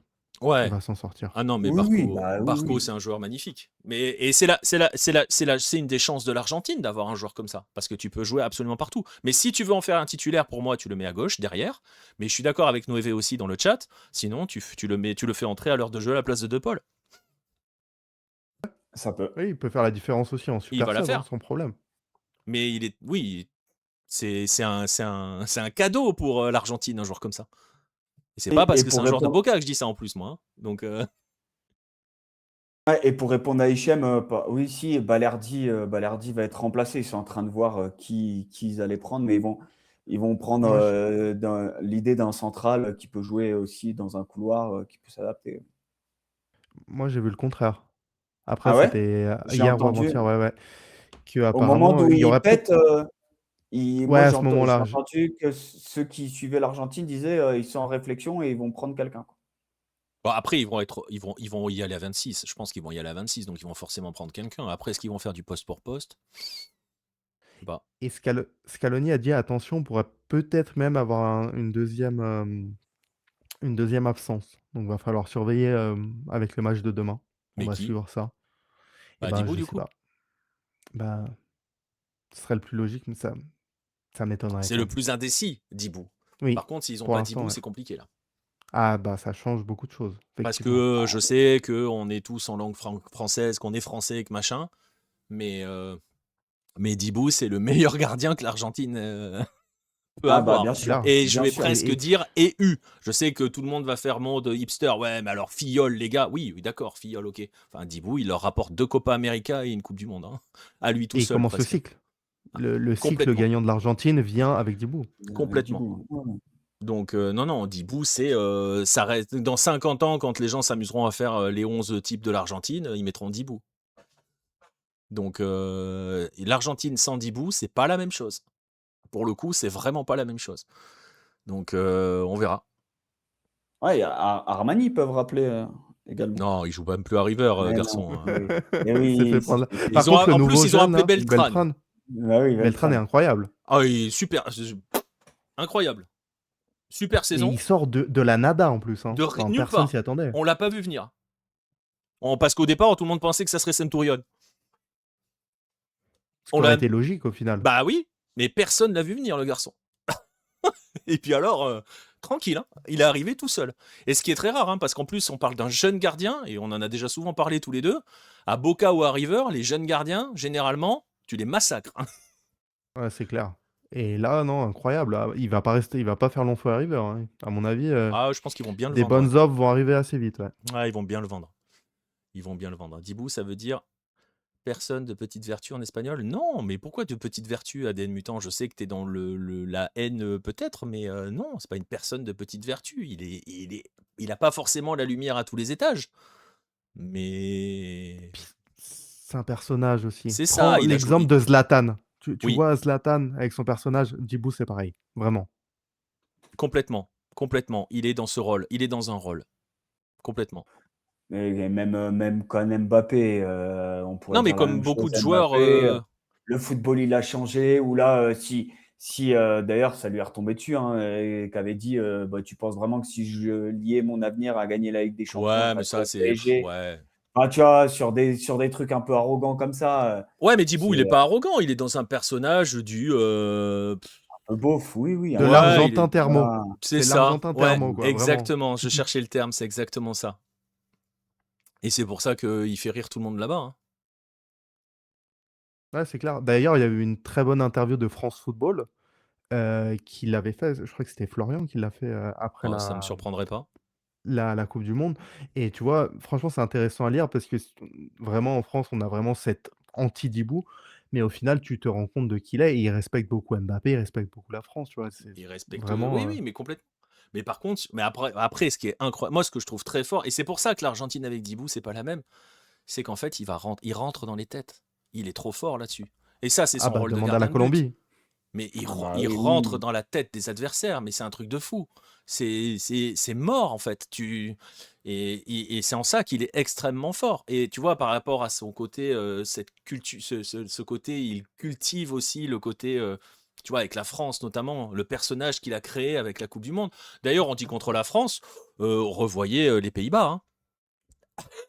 Puis même la Colombie. Et Ça a même, commencé ouais, avec la Oui, Colombie. oui, la Colombie en Copa oui, América c'est vrai. Mira que te 2000, como. C'est vrai, euh, 2021, ouais, c'est ça. J'étais c'est en ça, train de hein. chercher parce que c'est pas la 2024, c'est celle d'avant Ouais, c'est où 2021. ouais, la séance de péno, Oui, mais il est trop voilà. fort. Ah bah oui, Il est trop trop fort. fort. Il est trop fort. Il rentre dans les têtes et c'est mort. T'es derrière, il t'a eu en fait. Il t'a battu. Mais bon. Mais oui, donc du coup, ça sera pas la même chose. Après, je sais que les Argentins ont lancé un nouveau champ pour aller chercher la quatrième. On sait aussi, et c'est quelque chose qu'on dit tout le temps, que le back-to-back, bah écoute, 1934-1938 Italie, 1958-1962 Brésil, c'est tout. Voilà. Donc une fois qu'on a dit ça, avec en plus un potentiel Argentine-Uruguay en 8e, en 16e. Voilà. Parce que tonton Bielsa face à l'Argentine en 16e de finale, on prend les popcorns tout de suite, hein. On y C'est va clair. instant. Donc voilà. Moi, j'avoue que personnellement, autant en 2022, et Vince peut témoigner, j'étais persuadé qu'il serait champion du monde. Autant là, j'y crois pas une seconde. Voilà, je sais pas vous, mais Moi, je les mets dans les favoris, hein. Pareil. ah, mais Ouais, j'ai c'est pas quand dit même, qu'ils étaient pas dans les favoris. Mais pour ah moi, ils ouais, sont non, dernier mais même, carré, mais ils sautent, ils sautent. Ils vont pas la gagner. je sais pas. Tu vois, je Mais on pense que verra. justement contre un Espagne, la marche peut être trop grande. Après, je vois vraiment pas beaucoup d'équipes capables de les battre, tu vois. Bah ouais, c'est ça. Ah, l'Espagne, Va ça serait falloir pas aller les avant la taper. finale, nous dit CC? Bah après, ça Non, a dépend priori, non. Sauf qui termine si Ah s'il oui, y a parce que premier, l'Espagne, elle voilà, serait. c'est ça. En fait, enfin, ouais, tu mais vois, là, on part du principe qu'ils terminent tous premiers de leur groupe. Tu vois, oui, oui. Ah forcément, on dans est ce dans un cas-là, monde oui. idéal. Il n'y a jamais de surprise dans une Coupe du Monde. Ça arrive jamais. Voyons. Donc, dans un monde idéal, c'est quoi? Ça veut dire que c'est une demi-finale France-Espagne, parce que la France et l'Argentine ne sont pas du même côté, je crois. C'est ça. Et puis, si ça se passe mal, tu peux avoir, au lieu d'un Argentine-Uruguay, tu peux très bien avoir un Argentine-Espagne directement. C'est ça. Ouais, bon, quoi qu'il arrive, on sortira les Ouais, mais popcorn en bon, 16e. voilà. Mais pour moi, France-Argentine, Espagne, c'est les trois. Après, tu as un nuage d'outsiders avec l'Allemagne, l'Angleterre, Ouais, il est tout euh, sauf, quoi. Moi, j'aime bien le l'Équateur, Portugal, hein, pour en faire une vrai, si tu petite regardes l'équipe. transition, le Portugal, voilà, Moi, très franchement, je vous le dis, après, on va enchaîner. Belgique. l'Équateur. Belgique, non. Belgique. Oui, oui, oui, oui, en quart, demi. Pour moi, Belgique. Ah, il y a Matt qui a dit l'Italie aussi, L'Italie, ouais, effectivement. j'ai vu, ça m'a fait rire. Mais c'est pas gentil, on n'a pas le droit de faire ça. Le Portugal, ça reste Roberto Martinez. Mais c'est ce que tout le monde dit. Mais après, oui, le Portugal a un milieu de fou quand même. C'est ça. Donc Ah, nous, on a voilà. bien Bon, on Deschamps, les enchaîne gars, sur le hein. dernier Sudam. Après, on ira en Asie. On enchaîne sur le dernier Sudam. Le dernier Sudam, bah, c'est le chouchou, hein. C'est forcément le Ah chouchou. ouais, la surprise, ça va être la Bah non, surprise bah, de la révélation. la surprise. Tu veux que je te dise, je te dévoile un petit peu la vidéo que je dois finir de monter pour le prochain TikTok qui est sur l'Équateur, forcément. Franchement, la surprise de qui? Voilà, on va dire les choses clairement. La surprise de qui, l'Équateur? Hein, en tout cas, ceux qui suivent l'Amérique du Sud, est-ce qu'on peut dire que l'Équateur, ça va Ah être la non, surprise? non, non. C'est une surprise de Ça va être rien la du tout, surprise l'Équateur. pour les Européens, peut-être. Et encore, Et je encore. pense que tout le monde est prévenu maintenant. Je veux dire, c'est bon. T'avais une finale où t'avais Pacho Incapié, donc, donc voilà. Tout le monde a vu Moïse Caicedo. Donc voilà, tu prends ces trois joueurs-là, rien que ces trois joueurs-là, donc tu sais que ça, voilà. Je suis pas, enfin voilà, le terme surprise. Ils sont dans un groupe qui est pas forcément évident, hein. Évident pour finir premier ou deuxième, parce que le match face à la Côte d'Ivoire, il va être chaud patate. Face à l'Allemagne, c'est le dernier, donc ça sera différent. Il y a Curaçao au milieu pour mettre un carton. Et il va falloir mettre un carton face à Curaçao. Voilà, hein, toujours pareil, avec tout le respect du monde, hein. Le groupe est très sexy, je suis d'accord avec toi, mais on est d'accord, les gars, l'Équateur, ça peut pas être, on peut plus dire que l'Équateur, ça doit être une surprise. On est sur une équipe, je le disais tout à l'heure, c'est la seule qui a véritablement fait mal à l'Argentine à la dernière Copa América, donc dans des compétitions, dans des moments qui comptent. C'est le seul pays qui arrive régulièrement à placer ses clubs, à voir ses clubs remporter des titres et Et à mettre des titiller, ouais. taquets à l'Argentine ou au Brésil. Enfin, c'est plus une Je suis en train surprise. de voir. Oui, mais c'est où le Équateur-Côte d'Ivoire? Je sais pas. Enfin, la question, elle est plutôt dans le sens, est-ce que c'est à Mexico ou pas? Ah, je Non, pense c'est à pas. Philadelphie. À Philadelphie. Philadelphie. OK, Mhm. parce que ça aurait pu Ah oui, alors en être, altitude, tu ils auraient vois? été injouables. Ah bah, en altitude Ah à bah oui. Mexico, ça aurait Ah mais été, si tu les mets en plus en altitude, laisse tomber. ça aurait Oui, été on un est peu plus d'accord. facile. Non mais Ouais. voilà, je veux dire le constat de base de dire attention, tu vois, arriver en faisant genre attention, l'Équateur, ça va être la surprise, on peut plus le faire en 2026. Non, mais Non, au contraire, tu vois, moi j'ai du mal à les mettre autant favoris que ça parce que, enfin, l'énorme choke en 2022, enfin, on l'a un peu vite oublié, je trouve. Non, je suis Après, d'accord. bon, ça, justement, ça a certainement servi. Bon, bah, on en parlait, la Copa América, ça se joue à pas grand-chose contre l'Argentine, mais tu vois, on a quand même ce truc où finalement, quand ça commence à devenir sérieux, quand il faut gagner, et ben, on attend encore, on attend que l'Équateur passe ce statut un peu, parce que le statut de très bon, ils l'ont, Oui, mais maintenant, faut le prouver, quoi. c'est ça. Mais je suis d'accord avec toi et en fait, c'est pour ça, c'est là où tu vois où j'allais en venir, c'est-à-dire que moi plutôt que de dire l'Équateur, ça va être la surprise de la Coupe du monde, je dirais l'Équateur, c'est la sélection dont on attend le plus. Et par rapport à tous les autres Sudam, c'est l'équipe sur laquelle, entre guillemets, on va mettre le plus de pression parce que c'est celle qui doit avancer. Ça ne veut pas dire aller au bout, hein. À aucun moment, je vous dis que l'Équateur ira au bout, hein. Mais c'est une équipe qui doit avancer, qui doit aller au moins en huitième de finale, je pense. Mais c'est la pression que je veux lui ah mettre. mais pour moi minimum. Ah mais Non, pour mais moi oui, minimum. mais attends, oui, mais après, il faut être. Tu vois, c'est pareil. Tout à l'heure, quand on parlait du Canada, quand je te dis oui, le Canada, il faut qu'ils sortent de leur groupe, ils n'ont pas gagné un match de Coupe du Monde. Ils n'ont pas pris un point en Coupe du Monde. Donc moi, je veux bien, mais à un moment, tu as aussi le passif. Alors, l'Équateur, Oui. c'est déjà qualifié pour les huitièmes de finale. Mais, et Vincent l'a dit, en 2022, on attend l'Équateur, il se ramasse dans le match où il ne faut pas se ramasser. C'est quoi? C'est Sénégal? Ouais. Ils perdent contre le Sénégal et du coup, ils ne se qualifient pas. Tu vois ce que je veux dire? Alors, l'argument à l'époque, c'était il y en a quelques-uns qui sont encore jeunes, machin et tout. Là, aujourd'hui, ils arrivent avec des mecs.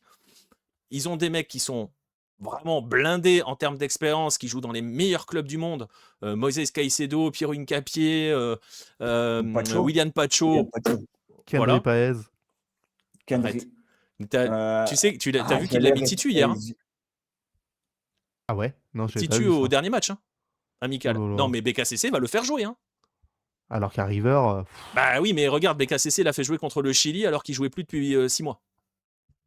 c'est vrai.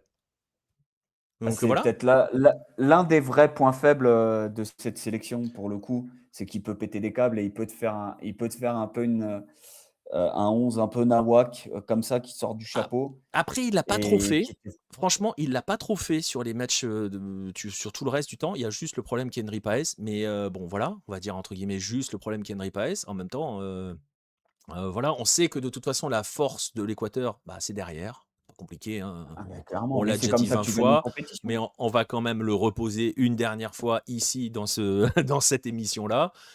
L'Équateur a encaissé 5 buts en 18 matchs d'éliminatoires sud-américains en jouant 2 fois l'Argentine, 2 fois le Brésil, 2 fois en allant jouer à Barranquilla contre la Colombie, en allant jouer à El Alto contre la Bolivie, en jouant 2 fois l'Uruguay. Et sur les 5 buts qu'ils ont pris en 18 matchs, c'est la stat que j'ai été voir, ils en ont encaissé 3 sur les 3 premières journées. Voilà. Donc ça veut dire que sur Ouais. les 15 journées suivantes, ils n'ont pris que 2 buts.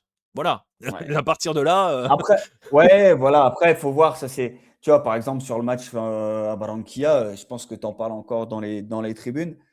Il y a le malheureux John Cordoba, je pense qu'il se fait encore insulter sur 43 générations parce que, non, mais parce qu'il est, non, mais pour le coup, il y a le but vide et grand ouvert et il oui, arrive mais à la ça fait mettre à partie du côté. truc. Ça fait partie du truc, mais voilà, tu sais que Regarde, si un l'Argentine attaquant élimine un peu, l'Équateur au tir au but à la Copa América. Jordi Caicedo, il a le but vide. ouais, Ener Valencia, il Non, prend c'est 10 bouts sûr. à contre-pied sur un penalty, il le met sur le poteau. C'est sûr. C'est le truc. Mais, Paez était mais titu par bon, l'équipe B a commencé. C'est vrai, tu as raison, tu piges. voilà. Attends. Après, pour moi, de toute façon, ils ont une défense monumentale. Pour moi, je peux même le dire sans transpirer. C'est la meilleure défense du mondial en termes de qualité intrinsèque. Voilà, quand tu as deux joueurs qui étaient à la dernière finale de la Ligue des Champions, Ouais, sachant ça qu'à veut quand côté, même. t'as Voilà. Ordonez, t'as Félix Torres qui peut Voilà. entrer, Tu t'as Angelo Preciado sur le côté droit. Preciado et Stupinian aussi qui peut jouer sur Devant un eux, flanc. t'as le duo Bon, Moses Caicedo, Alan Franco qui bon, marche, mais alors, laisse du feu de tomber. Dieu, tu as Pedro Vité, que j'aime beaucoup. Oui, Euh, mais voilà, après, le donc défaut, voilà, c'est pour moi, devant. ils ont la meilleure défense. Et quand tu es bon Ah oui, quand t'es bon derrière dans ce genre de compétition, généralement, tu vas loin. ah Parce oui, tu gagnes que, avec ta défense, hein, la bise à Didier Deschamps, mais voilà. il a raison. Hein. Mais il a raison, mais même Jacquet j'entendais gagne des avec la défense. personnes. Hein. Et oui, et puis même pour aller plus loin que le football, j'entendais des personnes d'autres sports, y compris des sports qui n'ont rien à voir avec le foot, que ce soit le rugby, le foot américain, etc. Des entraîneurs qui te disaient, bah, tu gagnes des titres avec ta défense, point barre. C'est aussi simple que ça. Tu as beau avoir les meilleurs attaquants du monde, s'ils tombent Oui, d'accord. ils se cassent les dents sur une défense et que derrière ta défense elle tient pas le choc et que tu te fais piéger sur un truc un peu à la con, bah tu l'as dans l'os. Et devant, effectivement, l'Équateur. Alors il y a Ener Valencia qui est quand même, voilà, c'est Ener.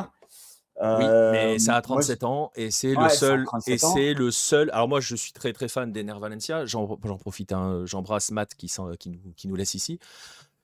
Je suis très fan d'Ener Valencia, mais il n'y a absolument aucune alternative à Ener Valencia. Voilà. Non, Kevin Rodriguez, ouais, moi, c'est un joueur aussi que j'aime bien et je trouve que c'est malheureusement, il n'arrive pas à faire ce saut-là à l'Union Saint-Gilloise. moi je suis Mais pas fan de Kevin Rodriguez. Je préfère presque Jordi Caicedo là, mais c'est compliqué. ouais, c'est compliqué. Après, ils ont quand même des joueurs qui peuvent aller vite dans les couloirs. Oui, mais et il a raison, Euh, Noévé, dans le chat en disant il y a pas mal de sélections qui ont pas de neuf. Alors, qui ont pas de neuf ou qui ont un problème d'alternative pour le neuf. C'est pas faux. C'est pas 100% faux. Il y en a. Mais c'est peut-être là où le bas blesse pour l'Équateur. Mais après, on est en train de parler d'Ener Valencia quand même. ouais, ouais, ouais. Bah, et puis Ener Valencia, il fait quand même le taf. Enfin, voilà. Tu vois, voilà, il peut te mettre un pion sans problème. Meilleur buteur de l'histoire de la sélection, meilleur buteur équatorien en Coupe du Monde. Voilà. Donc voilà, moi j'aime bien Plata qui va vite. Il y a à gauche celui qui joue en Angleterre en PL. Son nom m'échappe. Ah, qui est à Sunderland. Angulo? Oui. Oui, voilà, Nilsson. Angulo, merci. Nilsson Angulo. Nilsson Angulo, voilà. J'ai cherché un Wilson et moi, non, il n'y a pas de Nilsson, oui. Et voilà, Non, non, Angulo. mais il y a, Tu vois, ils ont quand même une équipe qui tient il y a une bien la équipe qui route. Hein. tourne. Il y a une équipe qui Ah tourne. oui. Je sais pas ce que t'en penses, Vince. Moi, je sais que je fustige très souvent BKCC. Bon, il est insupportable en conférence de presse. Toujours envie de le tarter, hein, ça c'est pas compliqué. On parlait d'Abel Ferreira tout à l'heure. Je pense que si on fait un match entre les deux, ça peut être sympa. Je le trouve un petit peu moins agité sur le banc. Ouais, je suis d'accord avec toi, il a un peu évolué à ce niveau-là. Et après aussi, tu vois, pour le style de jeu, il y a eu quand même une sacrée évolution parce que, enfin, je sais pas ce que vous en pensez, mais contre les gros, c'est les principaux matchs que j'ai vus de l'Équateur dernièrement. Putain, mais on s'emmerde un peu quand même, Ah, on joue pas. pour rester poli. Ah oui, tu Et peux le dire. justement, en fait, maintenant, heu, c'est plus la surprise comme tu disais. Donc, il y a des moments, ils vont devoir prendre le jeu à leur compte et à ce moment-là, j'ai un peu peur, tu vois? Parce qu'on parle de la défense, c'est très bien, hein, défendre, je partage votre constat, c'est comme ça que tu gagnes, mais parfois, va falloir que tu marques, en fait, que tu attaques et à ce niveau-là, dans tous les gros matchs, ça a été compliqué avec l'Équateur dernièrement. Non, je suis d'accord. Je suis d'accord. C'est un peu la limite. Mais ça, c'est depuis BKCC. On va dire les choses très clairement, hein. Tout à fait. Bah, C'est après de... Alfaro avant, c'était pas non plus, Ouais, mais Félix Sanchez, c'était pas le cas. oui, c'est vrai. D'ailleurs, c'est l'Équateur de Félix Sanchez qui rentre dans la gueule de l'Argentine. Donc, Ouais. tu vois. Et Alfaro, oui, on sait, mais on l'a dit pour le Paraguay. Il avait fait la même chose à l'Équateur, hein, quasiment, hein. Tout à fait Parce qu'il avait à et peu ça avait près les mêmes marché. profils de joueurs, hein, de toute façon. Mais voilà. Mais oui, c'est comme ça avec BKCC dans les gros matchs. Mais on va dire les choses aussi clairement. Quel match dans la phase de groupe va être considéré comme un gros match par l'Équateur? L'Allemagne. Donc, Oui. le match 3. Donc voilà. Mais bon, on verra. En tout cas, c'est clairement l'équipe qui, je pense, en Am Sud, a entre guillemets, indépendamment des autres, qui sont des géants, tu vois, les Argentine, Uruguay, Brésil, qui sont des géants qu'on attend tout le temps. Mais je pense que dans le groupe des 3 autres, c'est peut-être celle sur lequel il y a le plus d'exigences, parce qu'il va falloir franchir un palier. Parce que le palier qu'on voit régulièrement, parce que même au niveau des Copa América, au final, les paliers, ils sont pas forcément franchis, hein. Ah bah Bon, non. là, ils tombent sur l'Argentine en 2024, mais généralement, c'est vite le plafond de verre. Ça va me faire ma transition après avec la suite. Mais, mais c'est vrai que, voilà, on va attendre ça de l'Équateur, en fait, concrètement. Ouais, mais tu vois, oui, c'est l'Argentine, mais pourquoi ils ont pris l'Argentine en 8e?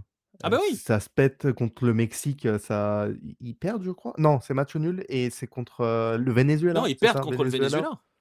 Oui, c'est ça, ils perdent contre le Venezuela et match nul contre le En Mexique au jouant, ils jouent pas 3e. en supériorité contre le Venezuela. Non, justement, ils ont pris un rouge, C'est eux qui si prennent je le me rouge. souviens Ouais, bien. c'est peut-être eux qui Ouais, prennent le il me rouge. T'as semble que raison. c'est eux qui Putain, je me prennent le rappelle. rouge. Ouais, Tu veux que je te ouais. dise, je crois qu'en plus, c'est moi qui ai commenté le match. Mais sur Canal. Je m'en rappelle plus, c'est Ah, moche, ça quoi. arrive, t'inquiète, hein. Ah putain, ah le boulet, quoi. Mais oui, oui, oui, ils perdent contre le Venezuela. Ouais, c'est ça et Ouais, match nul après contre, ouais. contre Eltri. Et c'est pour, oui, tu as raison, c'est pour ça qu'ils prennent l'Argentine. Mais oui, oui, 100%. Mais bon, en tout cas, voilà, Donc tu vois, ça fait l'Équateur. 2 compétitions où les groupes, c'est pas terrible, donc là, on va les attendre et contre Curaçao, tu pas le droit de enfin, il y a aucune excuse et la Et Côte Non, d'Ivoire, tu pas le droit de ben, te j'ai planter, hâte de tu les pas le voir, droit. hein. mais je vais même aller plus loin. Ouais, ouais. Contre Curaçao, t'as pas le droit de ne gagner que 1-0, hein. Ah oui, tu On dois va dire mettre les choses 3 très minimum. clairement. Contre Curaçao, c'est 3 minimum. Ouais, on est Parce que c'est d'accord. l'Équateur. Parce que maintenant, il faut qu'ils arrivent à ce niveau d'exigence-là. Et tu vois, ma limite, c'est ça, c'est que BKCC qui passe son temps à dire qu'avant lui, il n'y avait rien en Équateur, t'as envie de lui dire, garçon, essaye de revoir les Coupes du Monde 2002 et 2006 quand même, et tu verras s'il n'y avait rien avant. Mais surtout, on te demande Salutations pas de... à Luis Fernando Suarez. Ouais, Voilà. non, mais tu vois, tu peux pas dire ça, en fait. Et le truc, c'est qu'on n'est plus dans dans la posture de dire que, que l'Équateur apprend. Non, l'Équateur doit franchir des paliers maintenant. Et donc, sortir du groupe, c'est le minimum. Sortir après le 16e de finale, passer le 16e de finale, c'est le minimum. Donc, parce qu'ils ont déjà fait sortir d'un groupe et aller sur la phase suivante. Tu vois ce que je veux dire? Ils avaient perdu, je crois, contre l'Angleterre en 2006. Et Mais ils voilà. perdent 1-0 en 8e Ouais, c'est ça. sur un coup franc de Beckham. Sur un coup franc de Beckham, ouais, c'est ça. Et, Beckham normal, hein, pas et ils étaient Beckham dans le groupe CC. avec l'Allemagne, dans ce groupe-là. Voilà. Ils avaient battu le Costa Rica, je crois, 4-2 ou un truc comme ça. Enfin bon, bref. Mais bref, ils sont déjà sortis d'un groupe. Donc c'est le minimum requis pour cet Équateur-là, en fait, aujourd'hui. Ouais, 2006, ils battent la Pologne. La Ouais, Pologne-Costa Rica, ils perdent contre l'Allemagne. c'est ça. Mais, Voilà. mais bon. Bon, on verra bien, c'est l'Équateur, on verra bien s'ils arrivent à franchir ce plafond de verre. Et c'est la fin de cet épisode consacré à la CONMEBOL avec le champion du monde en titre, notamment présent au casting. Sera-t-il encore champion du monde? Réponse le 19 juillet. En attendant, nous, il y a une autre réponse qui doit arriver, c'est que se passe-t-il du côté de l'Asie? Ça sera le programme de l'épisode 3.